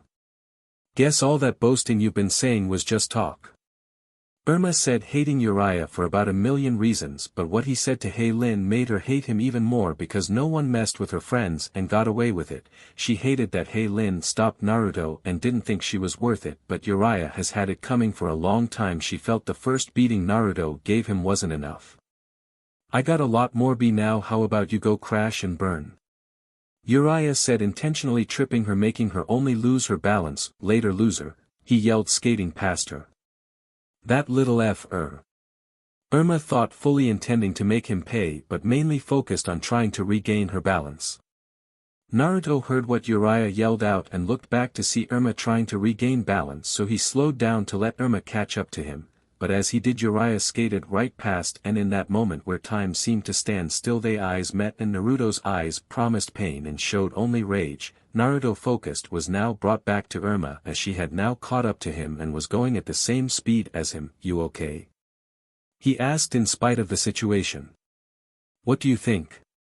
Irma said yelling as she still tried to regain her balance. Okay hold on.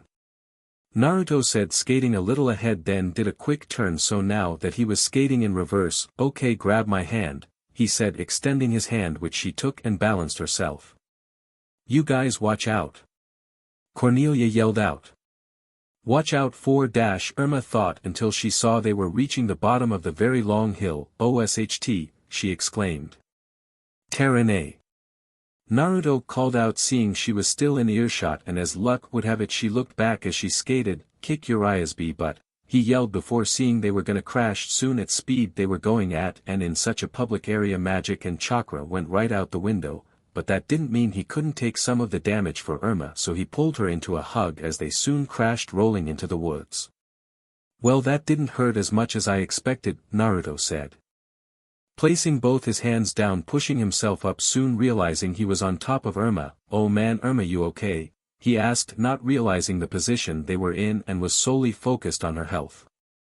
Yeah, Irma was saying till she realized something was pressing against her left breast very tightly and soon realized it was Naruto's right hand. Oh my god, she thought, blushing a little and letting out a small from the pleasurable sensation she was getting. What the hell? Will exclaimed as she was pissed by what she was seeing, which was her boyfriend on top of her best friend while grpng her. What's wrong? Naruto asked, looking confused as to why his girlfriend looked angry. Cornelia said while pointing down. What's the big deal? Naruto said, looking down, and after a few seconds he realized what this looked like. Oh man, Irma, I'm so sorry, he was saying till a strong breeze blew him off of Irma. Hey Lin seemed surprised that she did that, as she just felt the sudden urge to do it and just did it without even thinking. Naruto wasn't even fazed by the wind that blew him to the ground and immediately got up. Well, I swear this was a total accident, he said, sweating nervously as he could understand how it looked. Will looked like she was seething with anger while trying to calm herself. Relax, Will, relax, you saw him try and save Irma. This was a total accident, she thought, trying to calm herself down. Okay, it's okay, are you two alright? She asked, trying to distract herself from what she just saw. Well, besides me missing a skate, just peachy, Irma said as she didn't feel any injuries. Me, I'm fine. Uriah on the other hand, Naruto said, leaving it up to the girl's imaginations to what he'd do to him. So can someone help me find my skate? Irma asked, standing on one foot while holding her other foot up so she wouldn't get it dirty. Guys, Cornelia called out to them on the other side of some bushes, and when the others walked past them they saw a portal. Remind me to thank Uriah for tripping you, Will said as she took out the heart, thinking they were lucky to have found the portal. Let's not and just kick his butt instead, Naruto said, not wanting to thank the town idiot for anything. Will sealed the portal up and put the heart away. Now let's go see Terene take the gold, kick Uriah's butt and celebrate, she said with a smile. I love this girl, Naruto thought, loving his girlfriend very much for what she just said. You guys? Hey Lin called, and when they looked to see where she was they say another portal and few others as well. Oh hell, Naruto said, not liking what this could mean. Either aliens going on a portal opening binge or Phobos seal has been found, he said, not liking either of those possibilities. Doesn't matter, we need to close them all, Will said, raising the heart again. I'll give you a hand, Naruto said, activating his Rinnegan, giving his girlfriend a hand. If it was the seal, who do you think has it? Hey Lin asked curiously. Might be some idiot who just found the thing and is screwing around with it, Naruto said, seeing all the portals everywhere. Hey Naruto, do you have the map? Will asked, remembering she gave him the portal seeing map for convenience sake. Yeah, hold on, Naruto said, taking out a small scroll he carried, then unsealed the map. Will held the heart over the map and 4 red X appeared. Okay, we're here, she said, pointing to a spot with 3 red X. Where's this? She asked, pointing to the lone red X. Isn't that by the old junkyard? Cornelia said as she knew the general area. No, Naruto thought, knowing who had it. Blunk, all the girls said simultaneously. CRP, Naruto said depressingly, we need to get it back from his greedy little hands, cause I actually think he could do more damage than Phobos, he said, making the others nod, knowing his words held a lot of truth. Alright, let's go get our winner, Will said as she didn't want to leave Terene out of the loop. We have 3 portals to close, Naruto said, pointing to the 3 portals still here. "Oh right," Will said, raising the heart, closing one portal. Naruto then closed another, leaving only one left. "Care to do the honors?" he asked Will with a smirk. "Oh thank you," Will said as she had a smirk equal to his. As she raised the heart to close the portal, Caleb came through looking tattered, worn and beaten. "Close it!" Caleb yelled, making Will act quickly, closing the portal. "Caleb, what the hell happened to you?" Naruto asked, checking over his injuries. "Cedric captured me and said he was taking me to a work camp," Caleb said as he was a little tired. "Bullshit," Naruto said, plainly not believing he could escape Cedric. "It's true, I fooled him with a substitution and transformation," Caleb said with a sly smirk. Naruto was fairly surprised and smirked right back at Caleb. "Nice," he said, raising his fist, which Caleb also raising his fist, colliding with the others. Naruto felt something the moment their fists connected. What was that? He thought, as it felt like he felt Caleb's feeling of pride in himself. The only times he's felt something like this were in serious fights when he traded blows with his enemies, but bumping fists with Caleb felt more intense, like he somehow felt and understood more. "Oh, I also tried something with lightning chakra," Caleb said, getting Naruto's and Will's attention. "I focused it into my legs and I dashed so fast it was unbelievable," he said, amazed by the speeds he went through. He could have done that with a chakra dash, Naruto thought, but was still impressed that he was able to do that. "That's like my technique, except it only focuses on the legs," Will thought, as her lightning body was extremely useful in speed. "Wait, would it work better if I focused it in a certain body part, maximizing its output and effectiveness?" she thought to herself as she wanted to find more ways to increase her speed and power. "Not that this isn't at all fascinating, but need I remind you, Blunk has the seal of Phobos and is probably opening up more portals," Cornelia said, reminding them they had limited time till the situation got only worse. Later at the junkyard. "So where's the little green monster?" Irma asked angrily, as they had been looking around the junkyard and she was pissed as she and the others have had to assist in causing distractions, as there had been many portals in strange places all over town. "He's close," Naruto said, taking a sniff of the air around him, smelling something rancid. "I swear my nose hairs burn every time he's nearby," he mumbled under his breath. "There he is." Hey Lin said, pointing to a junked red car which Blunk was currently digging through. "Get the seal," Naruto yelled, not wanting Blunk to open any more portals. Blunk heard Naruto and made a quick break for it, climbing a mountain of trash. "No, give back," he said, not stopping. "Name your price," Naruto said, knowing that Blunk always gave in to his own greed. Blunk momentarily stops and puts his finger to his chin to think, giving Naruto the perfect opportunity to grab it. "No, give back," Blunk said, jumping at Naruto, trying to grab the seal. "Hell no, this is dangerous, especially in your hands," Naruto said, not seeing the seal start to glow. "You're lucky we were able to close all the portals you opened. We need to either destroy this thing or keep it safe," he said, knowing that the seal could be useful to him or the girls, especially since Elian could open portals. As Naruto argued with Blunk, the seal suddenly started to let out small sparks of black lightning until it suddenly started to shoot out rays of electricity, all of a sudden hitting Naruto directly in his eyes, making him scream out in excruciating pain, making him black out. So alright folks, that's all for today. Stay tuned for part 10. Do subscribe, like and share for more such videos. Also check out the story and authors pyrohelixdrago, KFB Anime 87 on fanfiction.net. Press the bell icon to be notified first on release. See you in the next video. Till then, goodbye.